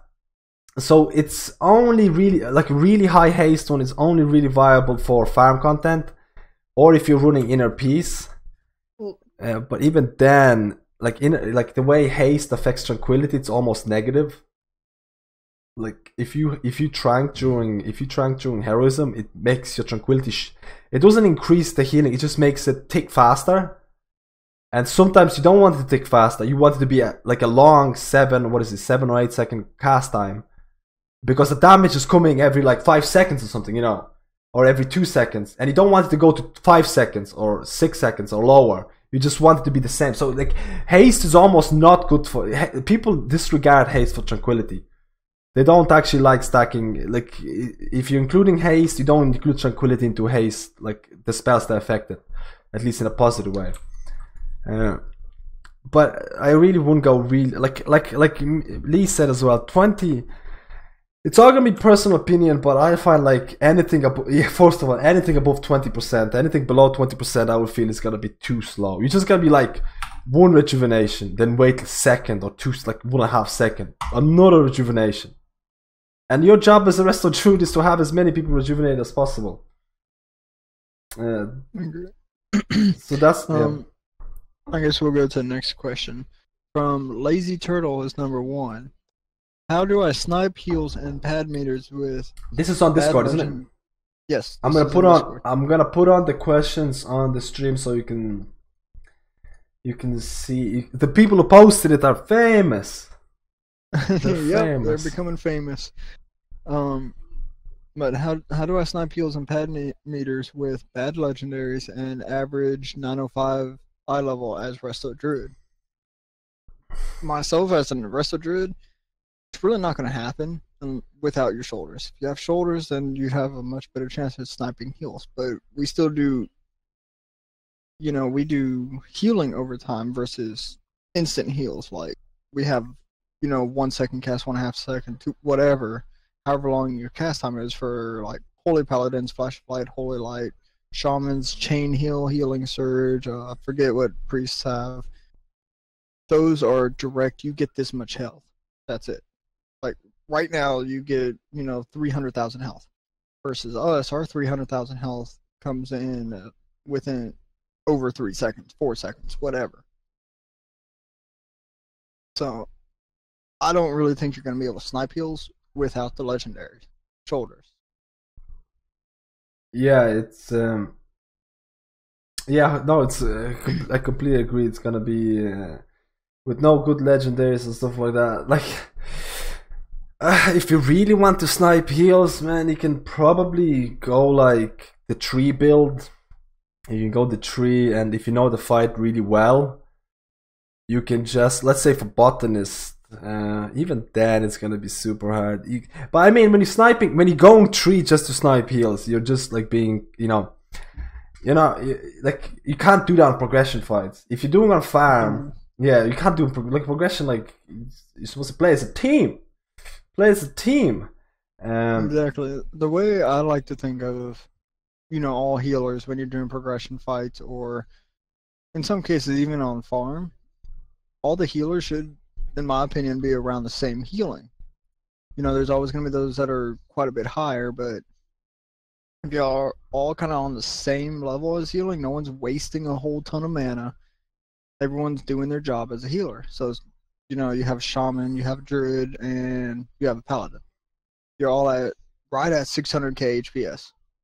We're all doing our jobs combined. We're working as a team, not trying to snipe each other. We're keeping people alive. That is our job, regardless progression or farm. Our job is to keep people alive, not waste mana because we don't know how long the fights are going to be if it's a progression. So I personally don't really care if my meters look bad or if I'm 10 eye levels higher than somebody else and they're doing 200,000 more healing than me because they're overworking themselves. At the later ends of the fight, I'm gonna have more mana than them. Meaning I'm still gonna be pumping out the heals. I'm gonna keeping people alive. Whereas they're kind of like, oh god, I'm out of mana. What do I do now? But that's my thought process on healing and sniping heals and all that good stuff. No, 100% is 100% that's how you should approach towards it. But yeah, no, I also get the lazy to, like, if you're doing farm progress and stuff like that, it can be super boring. That's the way I'm in right now. I find it like, because I did Nighthold so many times, I literally like, it gets boring. There's nothing else that I can do other than try and get good logs. Of course, there's a discussion about going for logs and then wiping the raid and then wasting time. But like, if you're not wiping the raid and if you're going for logs and stuff like that, I don't see like progression. Absolutely no way you should snipe PS. If you actually seen, so I've looked through like Mythic Dan, like when Meta did Mythic Dan, and their healing commentary. I don't know. I don't know if we can go through the video. I've seen their video, and if you can think of it, back then it wasn't 7.2. They didn't have concordances, they didn't have extra talents, they didn't have extra traits and things like that. And you can see that literally every small cooldown was lined up in every single way. Like, I mean, you popped, I think like sometimes druid where you need to use 3 because they will calculate that during in 1 minute into the fight there's going to be like 10 million healing needs to be done. We used all of our wings, and paladins used all our wings and things like that, and you're gonna have to spec into 3 and heal it. And like you kind of have to do it because it doesn't matter about the HPS, it doesn't matter about the thing. They need a healing cooldown during that time. I'm gonna provide a healing cooldown. After that, the paladin's gonna get the wings back and they can use wings, and then I can get my 3 back again, and then I can trank. So that's like, in progression, it's like, you obviously that's 1% of the players in the world, but that's like, you can, in progression is definitely, you see it as in like a team healer set. Basically the best way you can do it is like if you have your own channel or something in a guild where healers can talk about really cooldowns and what's the best cooldown to use first, what's the best cooldown to use second. And if you go into like really hardcore mythic raiding, they really go into every little detail of what spells to use. Our guild never really needed to do that. We never really needed to do that because we always like killed it like, months and months afterwards. But I'm rambling too much about like healer synergy, but I completely get it about padding. If you really wanted to pad during progression, during farm content, you can like 100% when I run Mythic Heroic Nighthold, my cultivation does like 3% or like 2%. It does nothing. My mastery probably does nothing as well because there's just not enough healing to be done. And then I actually multiple times spec'd into a couple of times because there's another guy who was spec'ing into 3. I was saying, oh man, the 3 is like OP in this. And yeah, you can spec 3 into a lot of the Heroic Nighthold, or like depending on what farm content you do. You can spec 3 and you can just like pop Innovate or something and go instant regrowth. And that'll work perfectly fine. And that, like, you will literally snipe everyone else because there's nothing faster than instant regrowths that cost no mana. That's just one of the cat's trying to get in. But yeah, like, if you have no legendaries, if you don't have showless, it's gonna be really hard. And the only other way, you can just pre-hot. But pre-hot is not only for sniping, pre-hot is also anticipating for damage. But yeah. His next question, he's got the first 3 questions. Next one was, also people say shoulders plus Velens over Predaz, whatever, plus Velens, unlike your video on ranking legendary says, especially since they can be really good at padding machines.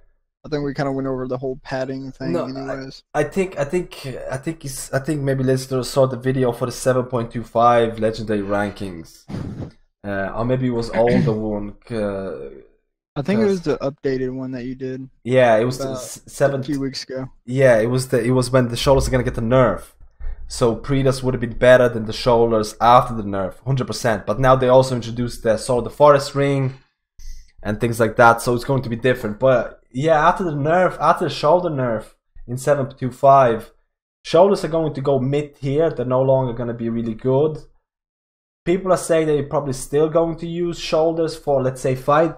So let's say there's a fight like Tychondrius in Tomb of Sargeras where you go Germination, because Tychondrius is a perfect fight for Germination because people get a debuff on them for long periods of time and they take constant damage. And we get all of our mana back. Yeah, and we also get there's no mana issues. And Tychondrius is a perfect fight for Germination. You just put 2 rejuvenations on them and that's it. So they're saying that, a lot of people are saying that in 7.25, if there's a fight like that, where you would use Germination normally, then yeah, shoulders probably going to be really good. Probably are going to, like, it's definitely going to look like you're going to use different legendaries for certain situations. It's looking like that. Yeah, I think there's going to be a lot of gear swapping. Yeah. Depending on the fight, possibly even a lot more talent swapping. Depending if you're DPS, heal, tank, and what the fight's going to be bringing.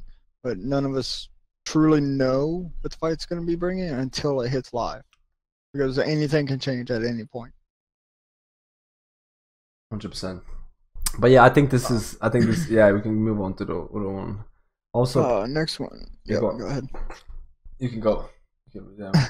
Apparently, the archdruid Discord puts shoulders over Predaz since the T19 4-piece is very good. That's just the same from the other one, I think. Yeah, we just kind of covered all 3 of the questions pretty well all at once.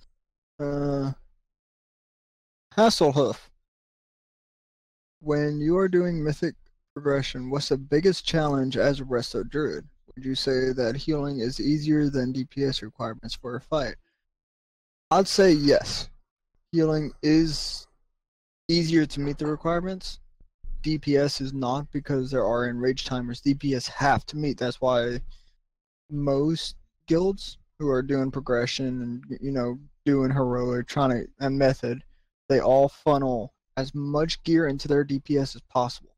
Because if they don't hit that enrage timer, you're gonna die regardless. Doesn't matter how good your healing is. Doesn't matter how good your tanks are. You're gonna die. Yeah, that's 100% right now. Like, it's always been like this. It's always been like this, that DPS get the priority over any of the items anyway. So it's always been that the DPS requirements, like crosses, there was a huge DPS requirement. Even though like you had to bring 3 healers at the very start, that was not a huge issue. Like Star Augur was 2 healed because the DPS was a huge issue.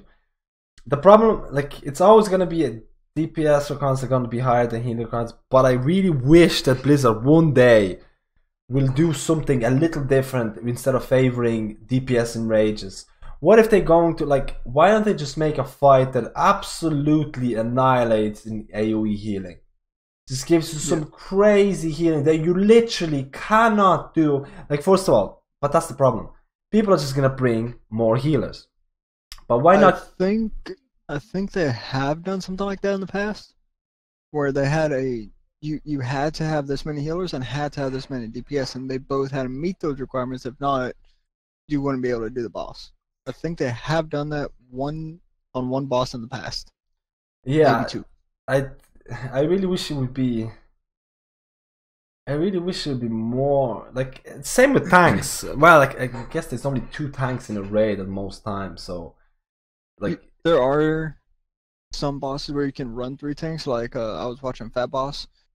The second or third boss in Tomb of Sargeras, it is actually completely viable to run 3 tanks currently on PTR.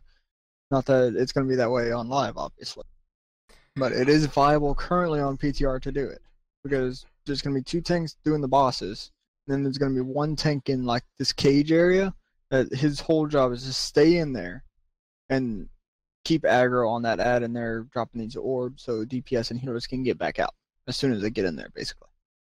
That scenarios like that, that's completely viable for 3. Yeah, I can. No, I can imagine that. I can imagine. There's been. I'm trying to think of Emerald Nightmare was. Xavius was And basically running with 3 tanks.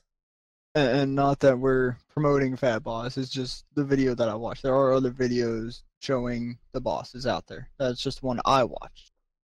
No, there's no. There's definitely. There's probably gonna be definitely fights with these 3 tanks and things like that. But I'm also like kind of saying like. A fight where your tank absolutely needs to have the foresight or something like that. That he's not going to survive. He's not going to survive. Like, you know what I mean? Like, because the DPS get the priority foresight because there's probably going to be DPS requirements. What about having tanks to pick up the foresight because they're going to be hammered so bad? But I guess Star Augur was exactly like that kind of, and people just swapped classes because other tanking classes were better than the other ones, and like other tanking class can have a foresight. Let's say, for example, Warrior at that time could have a foresight, but a Guardian Druid or Brewmaster Monk wouldn't need to have the foresight, and it would still do a better job. So it kind of promotes like, you know, OP class stacking, but that's not gonna be like, I mean, there's always been OP class stacking in DPS. Shadow Priest, like for Mythic Xavius and things like that, they were just like ridiculous damage. And even Star Augur. I guess we'll get to the other half of this question, and I can't answer it because I haven't done like heroic / mythic before they changed it to mythic. I haven't done that top tier rating in quite some time, so I can't answer it. What is your biggest challenge as Resto Druid in mythic progression? And it was the biggest challenge.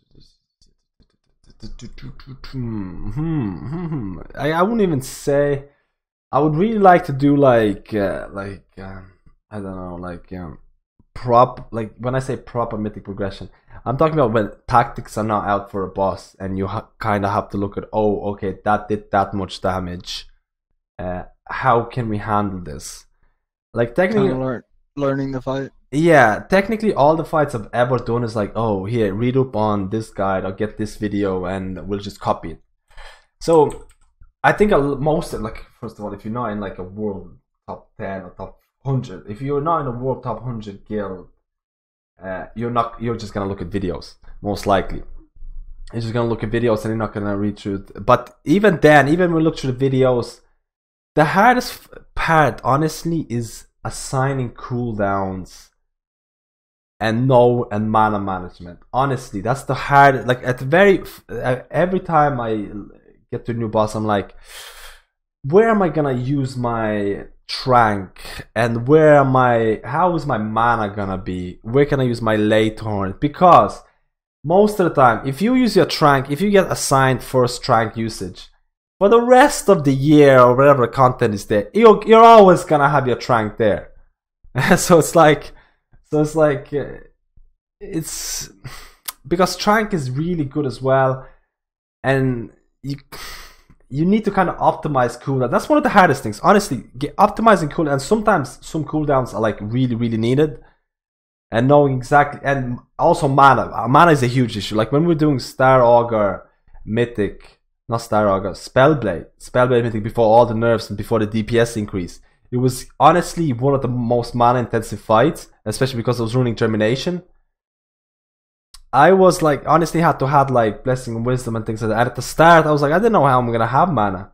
How's the mana gonna be there and things like that. But besides just like I'm sure there's more bigger challenges Resto Druid. But for me, it's mana issues, definitely. Mana is there, cooldowns are there, and basically talents, I guess. But right now, talents are kind of given to you in WoW Progress, because you can just basically copy up other druids and see how it works for you. But unless again you're one of the top guilds and you're pushing within a week of killing the boss of the content being out, like method, you're really not going to know until you get there and you start figuring it out, start talking about it.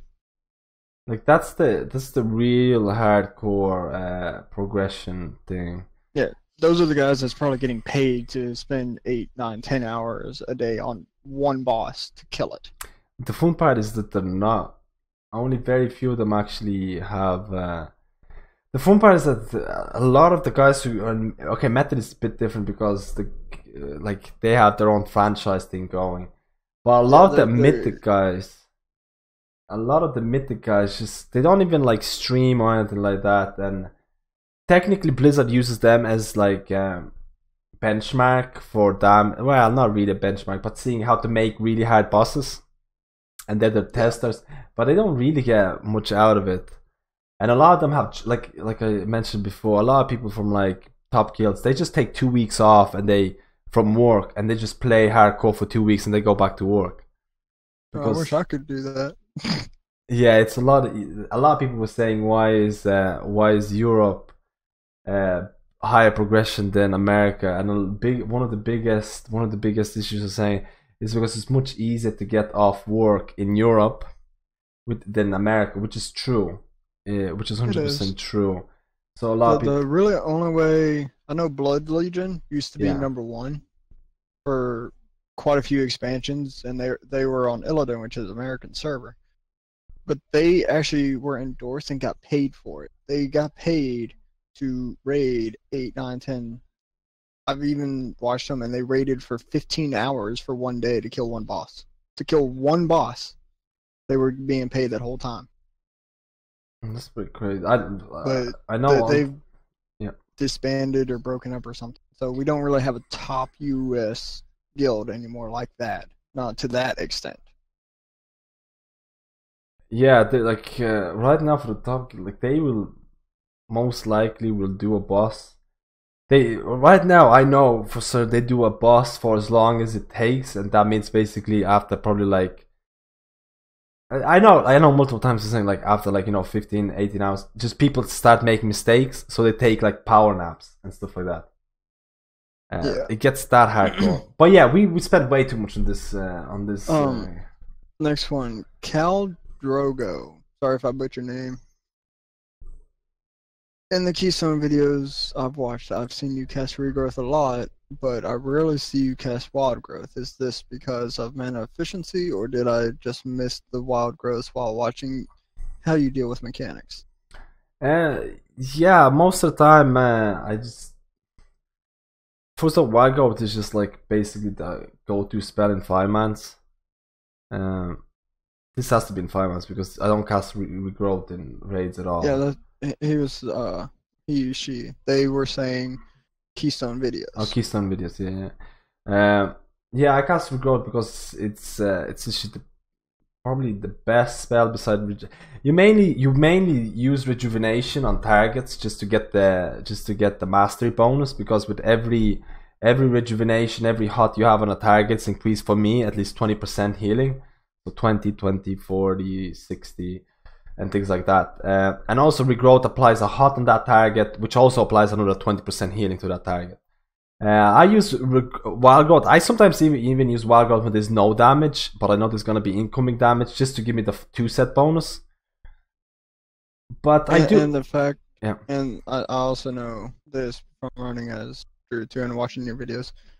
Running Abundance is also a big deal with casting Wild Growth, because if you have enough rejuves and terminations out, it's going to be 100% crit, which is, I think in your case, you hit, what, 800-900k healing off that one regrowth. I hit about 500-600k, somewhere in there. I get that. I actually can tell. I think I was getting some like constant millions now. Let me see. So I have 3 hots. So I get 800, 900. 900k without the flask. I get 900k regrowth hits, if you can see it here, but that's just because I apply a regrowth on the target, so I have 900k crits. So you can almost get 9, and without food you go on. Like, that's what I mean. It's crazy. That's what I mean. It increases every time with every hot you have. And like Lee said, abundance. I run with abundance most of my 5 matches because the more rejuvenations you have, it gives me 100% regrowth crits. And because most of the time the tanks I run with, then they don't take that much. It's all the time the DPS that dies. It's not the tank that dies for me. It's the DPS that dies. And the DPS, I like having those 100% rejuvenations. And I don't cast I cast as much wild growths as I don't cast it on cooldown. I don't cast it on cooldown, which I probably should. In all fairness, you could honestly cast it on cooldown, but I try for at least 3 people to 4 people take damage. But honestly, you can get away with casting with cooldown, especially with the 2 set bonus. As you can see, I only use 2 set bonus in 5 mans. And that gives me 4000 mastery for 7 seconds. You can honestly get away with it, because after the pull is over, you can just drink. But you can't really do that on tyrannical bosses, because you can just run out of mana if you constantly do it. Yep. We'll move on to the next question for time purposes. Yeah. Tarantula asked about what stats are we aiming for? Crit, haste, mastery. We covered that one. 20 crit, 20 haste, 20 mastery, 4 to 5% versatility as base, and you can start tweaking it kind of where you like it. Also, do you find that the 900 perfectly preserved cake is better than an 865 Arcano on some mythic fights, i.e. Chicondrius, Trilliax, and most importantly, any advice for Gul'dan Mythic? Personally, and I actually think it's a unanimous agreement on this, Arcano Crystal is going to be 100% better than Perfect Preserved Cake. Hands down, period. If you have Cake and that Arcano, go with the Arcano. Yeah. No. And then advice on Gul'dan Mythic. Yeah, the Arcano is definitely better. 865. For me, what was it? 860 Arcano was as good as 910 map. So 860. Just under 910 map. Yeah, just under 910 map. So 865 is gonna be like 915 cake. And cake is only viable for certain bosses, like you mentioned. And like to be completely honest, like a lot of people just use cake to snipe healing, and that's why people see a big increase in cake. I used cake the first time on Crossus, and I was saving the cake cooldown when when the ads spawn and I have to soak. And then when the ads spawn, you have to soak for the ads, and then you're running back, and then Cross is about to slam his hands, and then there's a lot of that. Like everyone's about I remember 50% HP. If they're below that, they can they die. And I always popped Cake there to try and save some lives. Right now, Cake is used as a sniping tool to increase your HPS. Technically, for map is probably gonna be better for fights like Scorpion with his constant damage. And those stats, most likely, are not going to be wasted. But like you said, Arcano is the king. For Resto Druids, it's not as good as for everyone else, but for Resto Druids, Arcano is the way to go. And for Mythic Gul'dan, Phase 1, if you do Phase 1 enough times, is going to be a piece of cake. Phase 2, honestly, Phase 2 is where all the healing comes in, and most of the healing is movement based healing, and Resto Druids right now I get sniped in Phase 1 super hard. I can be depending on procs from other healers, I can be either close to second or last, because I get sniped so hard. And then Phase 2 with his movement healing, I get back up to number 1 and number 2, from the bottom on the whole Phase 1, because that's where all the hard healing, where you have to move and heal. And also because you have soakers who soak souls in Mythic Gul'dan, if those guys die, it's a wipe. That's why you run Germination, and you just gotta keep hots on them. If you have hots on them, you saving the hot, it's so important for them not to die.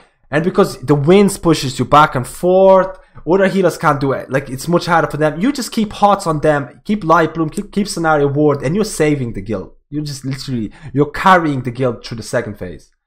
And Phase 3 is literally, again, you can be sniped, hardcore sniped. There's nothing, no damage, only mechanics. You gotta, DPS and tank mechanics. DPS and tanks are gonna carry you.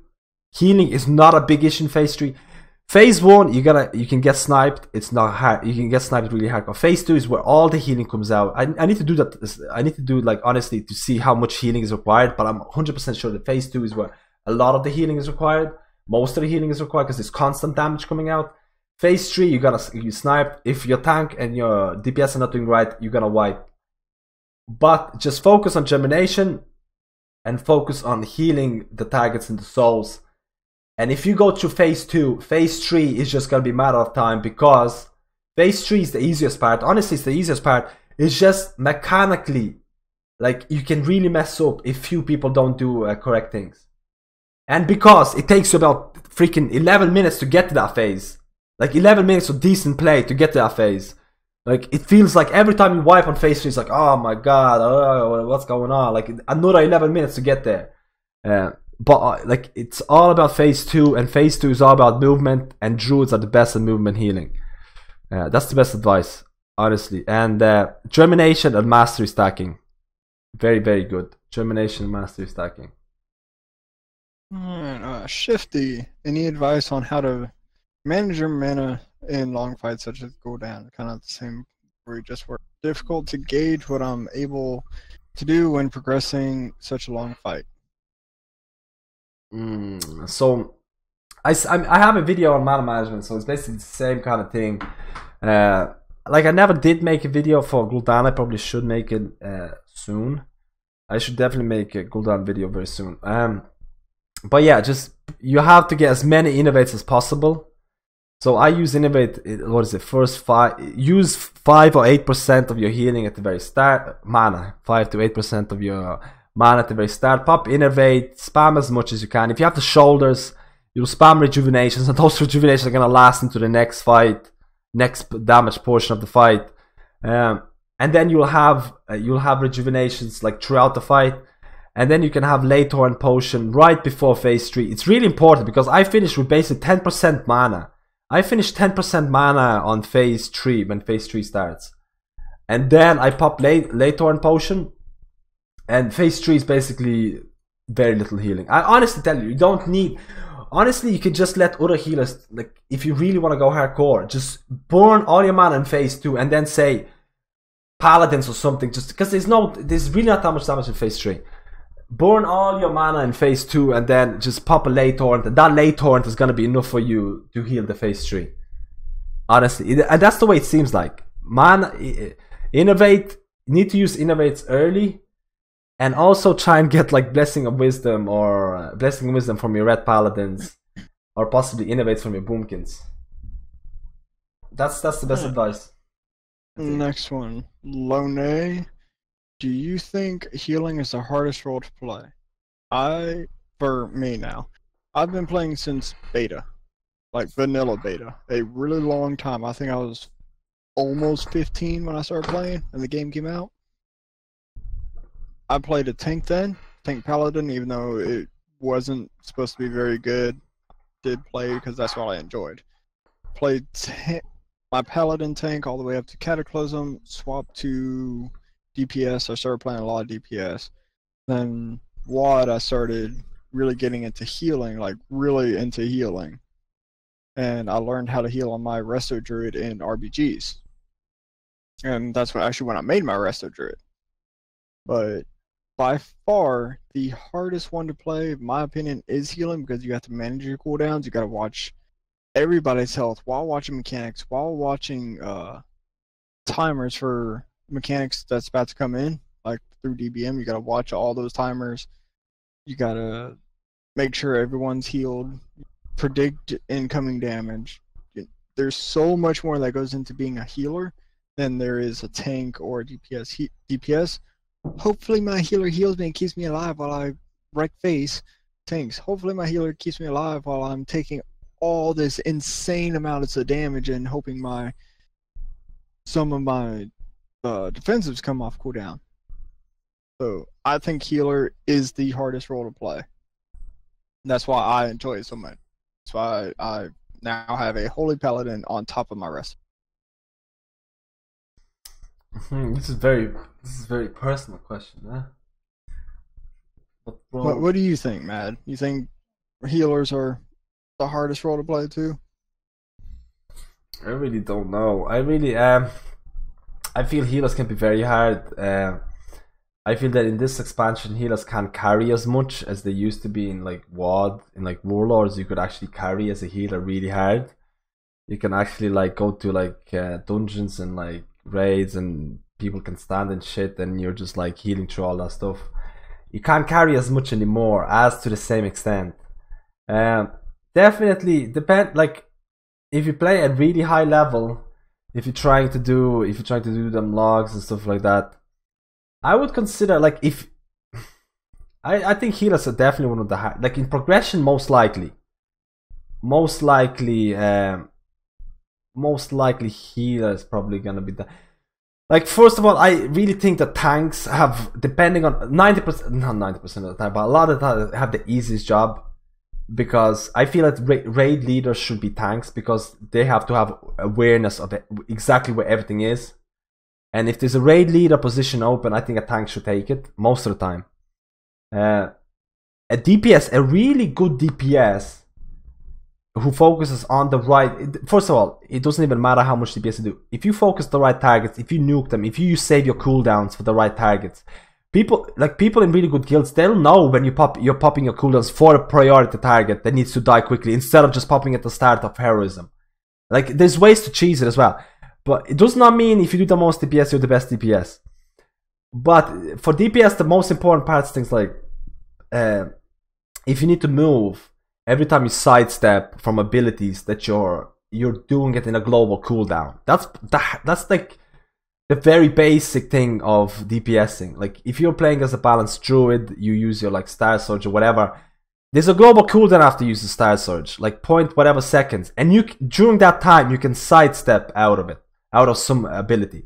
If you're casting a 2.3 second cast and you need to step out of it halfway through, honestly, obviously you're gonna try to step out of it if that happens. But a good DPS will know that there's something going to happen in the next couple of seconds. I should not cast that spell. So there is, if you're top DPS and top healer, I truly believe it's around the same difficulty. Around the same, like if you there can be a lot of stuff knowing to do, but I feel most of the time it's going to be a little bit harder to be a healer overall. Most of the time. Of course, the healers who can slacken, like, you know, like it does not mean if you're last in healing, it does not mean you're doing bad healing. Like technically in a lot of guilds and stuff like that, I can check when you healed, if you didn't try to pad. Like padding and stuff like that during progression is just really bad. And top guilds can notice that. But this is a really biased question. I really I feel DPS can be quite hard as well. I mean, you always find like there's always DPS who don't care and stuff like that, but I still feel that the tank can be one. Of course, it's the most pressure. It's technically the most pressure on a tank, but arguably can be one of the easiest ones. Arguably. Not like for Star Augur and things like that, we're solo tanking. That's like pretty hardcore. I still think I would kind of agree with you, Lee. I would kind of say like DPS and healers, but I would still say healers. I'm only taking it from all my experience playing. This is my experience, but I've never been like world first guild kind of thing, you know, doing insane shit like clearing all of Mythic within 2 weeks of the of that raid content being out. Just go and clear it and be good to go. Like, yeah, I got cutting edge in the first 2 weeks. I've never been that high or that hardcore. You know, I was a teenager. I had school and whatnot. But just from my experience with tanking, DPSing, and healing over all the years, I feel just with everything that encompassed with a healer, and I'm also currently raid leader for my guild. On top of it, it is a really, really hard one to play, and play at a very high tier, like a very good, like on your level kind of thing. You actually get in there, you pretty much know what you're doing, you know how to manage cooldowns, you know how to manage mana. It becomes very micromanagement for a healer. Whereas DPS, you just go in, hit buttons, save cooldowns for priority targets like you said, and just pump out the biggest numbers you possibly can. We're not supposed to do that as a healer. Technically, just 1 second, I'll be right back. Unless you're actually padding meters, you know, you've got something on farm, you're just padding meters. you don't actually want to be, pumping out a million DPS on one fight, just destroying all your other healers. The lower the healing you do on progression, the better. That means people are actually staying out of fire. People are doing the mechanics. People are killing. People are using, personal defensives. I think healing is harder in that regard. No, I agree in those terms. To be completely honest, I find it like I find that doing a hard Mythic plus is obviously gonna put more strain on a healer than a DPS. Oh yeah. You're I think that's why there's less healers than DPS, obviously. Because like I said, you'll be doing, if you do a high Mythic, you're obviously gonna be like, oh my god, I did it, no one died, we went through it. And as a DPS, you'll be like, you don't really care, like you just smash. It's not the same stress level. If someone dies, it's the healer's fault. Yep. If like at the end of the day, like if the boss is not killed in time, it'll be DPS fault, but that barely ever happens. Usually, like that barely ever happens. It's not that, like, even if DPS messes up, it'll blame the healer. So no, 100% stress levels. Yes, way more stress on healers than DPS. There's quite a bit of stress on tanks as well. But if a tank knows like what to do, the stress level is 0. Because if a tank knows how to pull the right order to get like 100% completion level, like it's just automatic. But for a healer, when it's almost automatic, there's still stress levels if someone dies. So I get it in that, but I also say, like, if you in the really top levels and stuff like that, if you really want to play for logs, it's possibly harder to log as a DPS than healer. I feel. I feel it's most of it because you need to do, like, first of all, there's a lot of luck for DPS as well. Things like when you get picked for abilities that make you run and stuff like that. To get logs for a DPS, you need to kind of avoid that stuff. But yeah, I think this question is covered. We can move on. We can move on to the next one. Oh, James Miller, your other moderator, who is also on my B tag. Nice guy, by the way. When raid members take damage, should I lead with wild growth or rejuvenate everyone first and then wild growth for the mastery bonus? My heals could get sniped if I rejuvenate. I'm gonna leave that one to you. I've got nothing. Take damage. Should I lead with wild growth or rejuvenate first and then wild growth for the mastery? I think it comes down to a situation, how much damage is actually coming in. Well, right. Which one you want to start with? Yeah, right now, I always try to pre-rejuvenate everyone. I'll be right back. Right now, I try to almost always to pre-rejuvenate everyone, and so for me, when the damage comes in, I just wild growth. So that's one of the best ways of doing it. Like, this is an easy way to cover it. If you have the mana, which for me right now is not much of an issue because we have a really good DPS guild. If you have the mana, you just pre-rejuvenate everyone or pre-rejuvenate as much as you can. Damage comes in, you wild growth, and then you flourish. So your wild growth hot.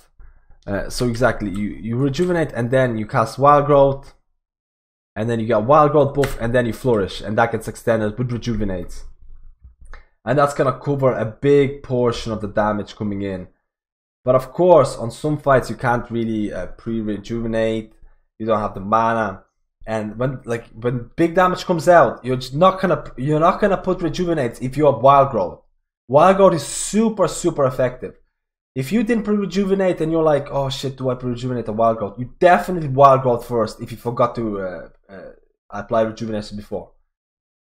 Because wild growth is so damn good and so mana efficient and applies mastery and stuff like that to 6 targets. You gotta go first with if you can, pre-rejuvenate and then wild growth and then flourish. If you cannot pre-rejuvenate, just wild growth straight away. It'll be really good, and then you might get some rejuvenations applied and things like that. I think that's. I'm gonna try and cover these as thoroughly and as fast as I can. Just not to make this like a 3-hour video or something like that. Hasselhoof. What made you realize you wanted to be druid when you grow up?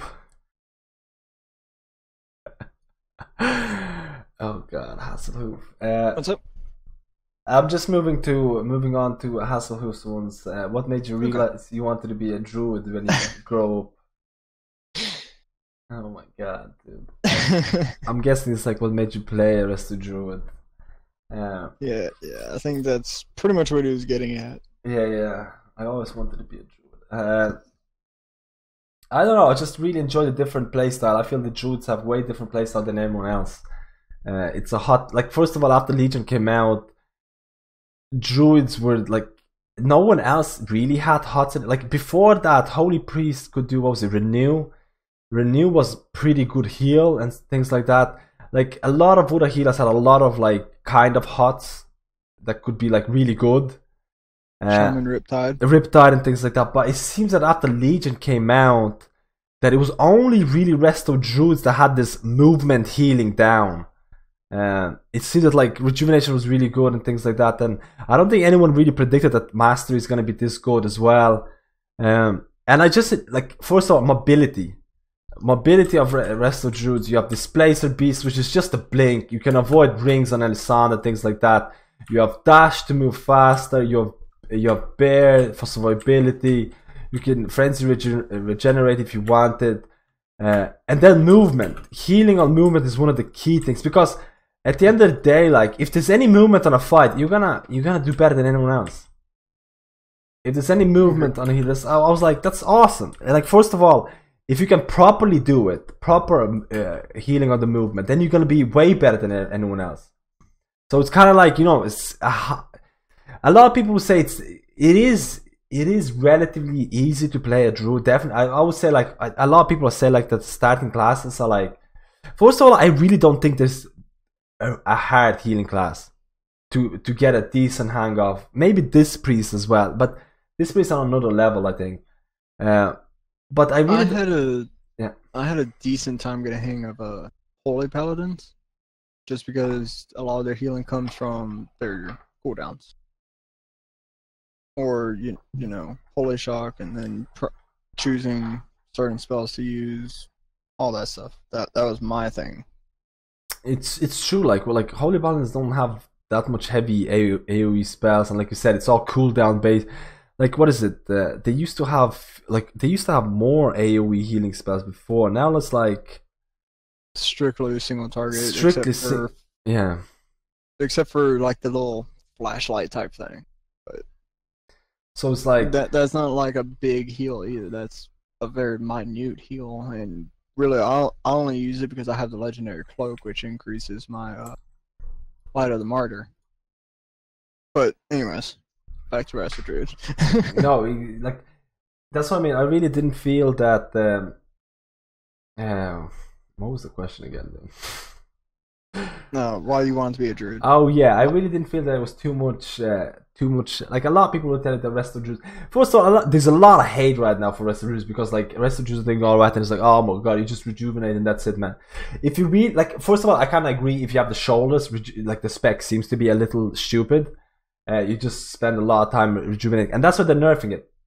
But the point is, if you really wanted to do really wanted to optimize any healer, you gotta put in a lot of effort, and all of them are gonna be really hard. Honestly, that's what I think. A lot of them are gonna be quite good. And the reason I picked the rest is movement, mobility, hots. I really enjoyed the hot healing. I knew the downside from Warlords of Draenor. The minute you overhealing, you can get sniped really hard with hots. But I was fine with that. Yeah. The reason I chose was not only the mobility and the hots as a RESTO druid, but also like the versatility of a druid. I can be a tank, I can be a range DPS, I can be a melee, I can heal. That's what I enjoy. I can do anything I want with one class. When I have to make another class, I can do it all with one. That's why I chose it. 100%. I actually completely forgot about the. Like, the 20 different specs you can play. Like, if you want to be a range, if you want to be a melee, if you want to be a tank, like, it's the only class that can do all four. Exactly. It's true, but now I think in Legion that's probably the like it doesn't really affect as much as it used to be, considering the AP and stuff like that. But that's another issue. I don't want to spend too much time on that. Yeah. Moving on. LEE. What do you find harder to heal? High Mythic pluses or Mythic raids? And which do you enjoy more from a healing point of view? High Mythic pluses.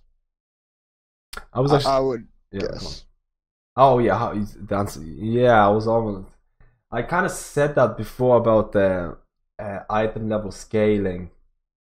So I said before item level. I was saying like that you get on Mythics you get 925, and some people were saying like you should not get the Mythic item level gear in 5-mans, and I was saying like a high Mythics are probably going to require more of coordination, more like you're gonna have to do more things. Like you're gonna have to use Orsak Vortex depending on affix. You're gonna have to use Typhoon. Like how often have you used Typhoon in raids? Honestly. That's the Twice? thing. Yeah, that's the thing. That's the thing. Like you're gonna actually use way more of your utility spells, and you're gonna like you're gonna blink forward and then you typhoon them out, like these clutch plays that maybe can get the mobs out of like sanguine pools and things like that. Honestly, if you do really high keys, it's way more accountability. First of all, you're the only healer, and people die, it's your fault. It's way more accountable. If you in a raid, if a raid wipes because there's no healing, they're gonna be like, okay, maybe the team doesn't do well, and maybe you're slacking off, but it's gonna be way harder for them to find out it's you who's slacking off. Then in a really high 5-man, where they'd be like it can be hardcore, like you didn't heal enough. Like if it's a pug, you don't heal enough. Goodbye, see you later. But then again, Basically, the depletion squad that Mad runs with, it's his fault. Because he can't heal him. That's exactly can be like that. But then I think about some of the progression Mythic raids, and honestly, probably like healing wise, like I say, Elisan dodging rings was pretty annoying, but you get hang of it in no time. Gul'dan honestly was hard, but the point is in raids it's not only you has like, okay, there's a lot of healing and everyone has to dodge a mechanic. Okay, in phase 3 in Mythical Dan, it's only DPS and tanks who are gonna do everything. Healers are just gonna relax and do nothing. Literally basically zero accountability for mythical tactics in Mythic raids. It just becomes easier when there's more people. When you're just there by yourself, it's like, spotlight's on you. You can either carry or you can either fail the group. Definitely really high Mythic ones. I think the ones that I did before 7.2, it always comes to mind. I always remember it. The Mythic before 7.2, Mythic 21 for Dark Heart Ticket. So that was like a World 10 or something. And that was just literally like, we did it in time as well. I think 0.10, like 10 seconds or something. But that was literally like, you had to go like you had to use cooldowns, every cooldown the person had to survive like Xavier's attacks and stuff like that. That was way harder than any Mythic raid I did. That was way harder. I can tell you that. Next question, Blossoms. Yeah. It's a 2-point question. One of them's kind of me, but this one is actually about Resto Druids. I'm assuming for Mythic pluses. Cat weaving or balanced druid weaving, which is better? I have found cat weaving is better because it actually does more damage, but balance is also viable if you want to stay at range. If you don't want to be up in the melee, you can still put out some decent, but it's not going to be as much as a feral. Yeah, like if you want to do more DPS, it's all cat cleaving. And actually we have this really good guide in FAQ Resto Druids for cat cleaving and how to do it properly. Some people are liking actually balanced druids just because they don't want to they don't like going into melee. There's some abilities in 5-mans that you can get. Some people are telling me that if you're in a cat, you don't get targeted. I've still yet to fully confirm that. Like there's abilities, like I can't remember now any abilities like that cannot be targeted by melee, because if melee gets targeted then they all blow up, do you know what I mean? So a range has to get targeted. So always a healer gets targeted is 3 melee. So what does that mean? If you go into a cat, you get targeted, the whole thing, basically the whole range just blows up. So there are times when cat cleaving is just not viable in melee heavy. Like for example, was like quaking. If you have 3 melee, you're not gonna go cat cleaving. So you can go like technically, I don't use balance druid weaving at all, just because like you still need to go into global cooldown. Well, you don't really actually have to go into a moonkin, because moonkin doesn't actually, I don't think it adds the 15% damage. It just gives you armor. Like technically you probably fall like there is a thing to be said for balance weaving, because again, not a lot of damage, but it's sometimes more possible than cat cleaving just because of melee requirements. It'll be interesting. I actually will try and do some balance druid weaving. I'll do a bit more about it, but it's not a bad question. The second one, how do you feel about the class hall flight form for druids? I think they're ugly. The what?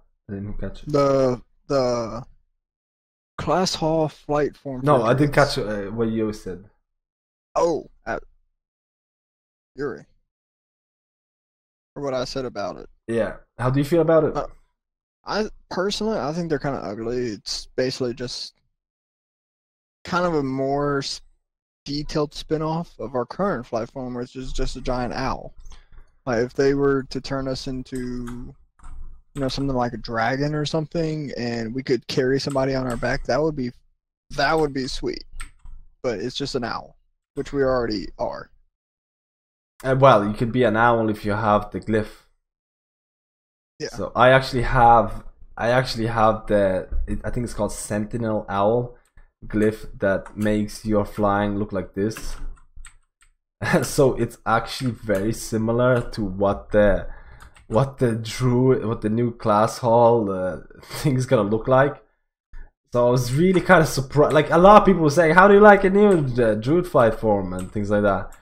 I'm like not completely, like you said, dragon. Well, like, druids probably could like never be. That's what I'm saying, because a lot like our Dreamway is dealing with all the portals that used to be protected by the dragons. True. So if they turned us into a dragon, that would be pretty legit. Or, you know, give us a larger form where we could carry somebody on our back. That would be pretty cool. Yeah, but I'm not. I agree. I'm not crazy about it. I'm not crazy about it. A lot of people think that it's so cool. You're an owl, and I'm like, it's basically what we already are. If you have the glyph. You know what's cool about it is that the cast time of flying is 0 seconds, and that you can pick up items as a flight form. That's the coolest thing about the druid flight form. Yeah. That's literally makes it OP. So scrolling past this part, it was just kind of like an armory check thing I answered. Panda God asked, "What is your inspiration to start a YouTube channel and helping other druids?" Can you answer that, Lee? I know I've been helping you for a while, and I've wanted to do something like it, but I'm really not tech savvy to the whole streaming thing. My computer cannot sustain that because it's really old. I bought this computer when I got back from deployment and got this in December of 2012, so it's a very old computer. But I've wanted to help other players, not just druids, but you know, hunters, paladins, everyone I can, because I feel if we have more top tier players, pugs won't be as bad. There hopefully wouldn't be as many trolls out there. Like, go into a Mythic Plus, die one time, and they leave. Like, what is that? Why? You just ruined this guy's key because you died. But I think we should all kind of be on the same level, and if everyone has the information out there, they can be better players, and a lot of us want to be better players. Just so we can, you know, pad logs or, you know, get on the log board. We look better. That's me. Yeah, Yeah, it was And I'm sure all of us want to do, mythic raiding, get that gear. Part of the fun of the game is getting, the highest gear possible. And a lot of us, like me, can't do it because we're not like top tier. We don't have the guild or the skill even to do it. And I hope with you streaming, and one day once I build my computer, I start streaming and helping other players with druids and paladins, hunters, all that. We can all hopefully get on the same level. Yeah, no, that's a pretty good reason. That's a pretty good reason. No, I 100% agree. Like I did the YouTube videos. What was the inspiration for starting YouTube channel? I did YouTube videos just because I was playing so much. That was one of the main reasons. I was playing so much, and I was like literally. I know there's a couple of other people who started doing it as well, like playing so much. And why not just stream and do some of the guides on RESTO DRUID? It was funny because a lot of the like I said before, a lot of the start content that came like RESTO DRUID, the first things that they used in Nighthold was like inner peace, because everyone was like mastery is not gonna be good and things like that. And then literally I feel like I don't even know how many people, like I don't know if there's actually that much information. Like I feel there's a lot of information out there, but people just look at like icy veins. People look at icy veins because it's number one on search engine, and crit on mastery and GG. That's it. That's all I gotta take it. And literally, I remember just doing the YouTube channel, and it was like slow and stuff like that. But I remember like doing the video for the RESTO DRUID mastery. Is that the best stat? I did this like I don't know now, a couple of months ago, or something like that. Is that the best stat? Because I was looking into it, I was like, man, it's like I'm using the RDSW, I'm using the Leafs RESTO DRUID stat weights, I'm using the spreadsheet, and that's all telling me that mastery can be good if you have cultivation, you have spring blossoms, if you germination. And if you're not overhealing, it's like number one stat. I was like, why is mastery not being pushed as the best stat? And like even asked it like in Dream Grove, and people saying like, yeah, mastery can be really good, but no one was like really saying like you should go and try and get mastery. They're saying it can be good depending on that, which is true. But at the end of the day, you want to stack stats that improve your progression, because that's what you really need to optimize. And that's what, after I made the video, I was like, oh, it got really nice responses. I was like, yeah, it's actually really cool. People have started like, paying attention to like mastery and things like that. And I was really happy about it. And I was basically just keep making the RESTO DRUID, and I keep getting really good response. I'm telling you, it's like, even when you're starting off with a YouTube channel or whatever, dude, you gotta, like, you start off with no view, like very few viewers, and you gotta like go up, and positive feedback is, and like knowing that you're helping someone is really good. Like, I mean, if I didn't get any comments about anyone telling me that like, okay, that's okay, like kind of like, if I got everyone saying like it was okay or something, like it was okay, like maybe you'll help me, maybe not. But I was getting like saying things like, oh, you helped me improve and sort of, that actually really pushes you to do more. If I wasn't getting comments like that, honestly, I probably wouldn't have made more videos. Because like, how many times have I told you helped me? That's a lot better. That's what I mean. No, I honestly can tell you, because you're just making a video in your room.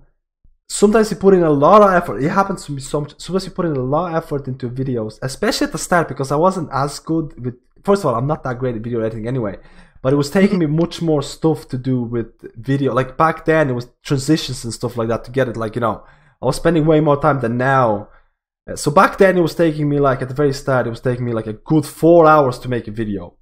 Right now it can take me like 30 minutes to do a video. But it takes me like 4 to 6 hours to upload it on YouTube and stuff, and then you get like 100 views or something like that, and then you're like, you can't keep going. But like, if you don't get like at least few comments, so you're like, oh man, like this is cool, this is like the new YouTube, like this is like helped me out, man, it really helped me out. It's like, a lot of people say like, oh, this goes into a lot of detail, and if you don't really get any like positive feedback, like at the very early, I'm telling you, I probably wouldn't have made more videos. I would be just like, what's the point? Because you really aren't getting, like, honestly, it really is kind of like, you can't make, like, unless you're really big, like at the moment, like I actually talked about it as well, unless you're really big and getting like honestly I say, unless you're getting like 30,000 views per video, or about like 15,000 views per every video that you do, and you release about 3 videos a week, you will not make any decent money on YouTube. 15 to 30,000 views. So all of that content that you do at the very start is basically for zero. Like, you're not getting anything out of it, except for the thing, for the people are saying it helped me out. Honestly, that's like, for the first 2 or 3 months, whatever I was going hardcore, you get zero out of it, except for those comments. And even like that's why I was saying about a lot of the top guilds who are not getting paid anything, are just doing for the rank ones. Like, they can't really sustain this without like taking days off work, or like streaming and trying to make some money out of it. Because at the end of the day, if you spend 9 hours playing on a game, and if you don't like, first of all, you can obviously play 9 hours. Dude, I play for more longer than that anyway. But like, if you actually don't have any other source of income and stuff like that, it's like you gotta look at other options. That's the thing. You gotta look at other options. And for the YouTube, I'm happy how YouTube has grown and how grown is fast. But even with this growth, I've just literally done I've done all the like little links for G2A and stuff like that. You literally need to keep growing like double the speed. Depending obviously on the situation, but you need to grow and get double to actually make a decent. When I say decent living, I mean like I always live in Ireland, so it's like the bare minimum. Like, I already put up like, what is it, $500 on Patreon for the thing. In Ireland, it's actually, that's like the bare minimum. Like, obviously, if you're in cheaper countries, that's like a lot of money, but in here, that's the bare minimum. And honestly, I really love the support and stuff like that, and it really keeps me going, honestly. But I can tell you right now, if you wanted to start a YouTube channel, if you want to stream, the first months, depending on how fast you grow, but the very start is gonna be literally zero. You're gonna get zero out of it. You're gonna get zero out, and it can be a long time before you get anything out of it. And the comments really help. I can tell you right now, comments. If I wasn't getting positive feedback, 100%, I would have not been doing this. 100%. Yeah, I think I spent too much on that. Maybe just a little bit, but hey, it's all good information in my opinion for, you know, future YouTubers or people who want to be YouTubers. Hasselhoof, the last 2 questions on Discord. The last one. Hasselhoof. No, Spicy Boy posted one, unless you don't want to. Okay. Hamburgers for me. But I'm American. I like my burgers. I like my dead cows. Hasselhoof, do you think that the WoW community in general is too quick to label talents and legendaries useless before testing them out properly? A lot of people who label them useless or bad or whatever are those real top tier players. You know, Method, Serenity was in on it too. They're all those world class players. They're the ones testing these out as soon as it hits or in the PTR, and they're the ones kind of determining right now they're bad. Right now, that's not to say they won't change. Like the Waste legendary that MadSkillz used on Starauger, it was supposed to be pretty much garbage. You know, nobody wants to use it. It turns out it's really freaking good for a couple of fights. Yeah. The gloves really only for 5-mans. Stuff like that. No, it's I think I actually agree with Hustle that the general community is too quick to label talents. Partly the problem, exactly what you said, Lee, is that Method people and stuff like that come up even right now. Actually, Method and none of the top guild healers actually, from what I've seen, provide a lot of information back. Don't quote me on this, but right now for druids it's like Torty and Leaf, and they don't raid in top guilds. They're literally just guys who like math. That's the thing. They're literally guys who like math. And the people who raid at top content and they maybe test out crazy combinations, and then those combinations are probably only going to work for the specific fight, the specific healing combination that they use. It's going to be completely niche. It's probably not going to affect a lot of the people because they are testing out at the very bleeding edge. They're testing out at like hardcore they're testing out like different combinations, things like that. And that's why I feel a lot of people are saying like, oh, I saw the guy from Method was not stacking mastery. Mastery must be shit. And then the whole community goes into that. This is exactly what happened, very similar at the start. Because a lot of people were saying, oh, a lot of the top guys are not stacking mastery. Mastery is shit. And then word spreads, and then it's like the guy told me mastery shit, the other guy told me mastery shit, the other guy told me mastery shit, and like it just goes down like that. Honestly, you gotta test out stuff yourself and feel how it works for you. Absolutely, like if you really want to see, at the end of the day, if you have the gloves and if you find that you use a lot of iron barks really properly, you know, you really wait for it. That's probably going to be the best for you. I can only tell you what's going to increase your HPS the most. Balance is going to be increasing a lot of your HPS. Shoulders, if you pre-hot a lot, is going to increase a lot of HPS. And why I say shoulders are really good? Because you're rejuvenating most of the time anyway. So 90% of the time it's going to be good for you. Maybe the gloves are going to be good for you because you really like how Iron Bark works and you're really good at pinpointing when a target is taking damage. I actually agree 100% on how quickly people label talents and legendaries.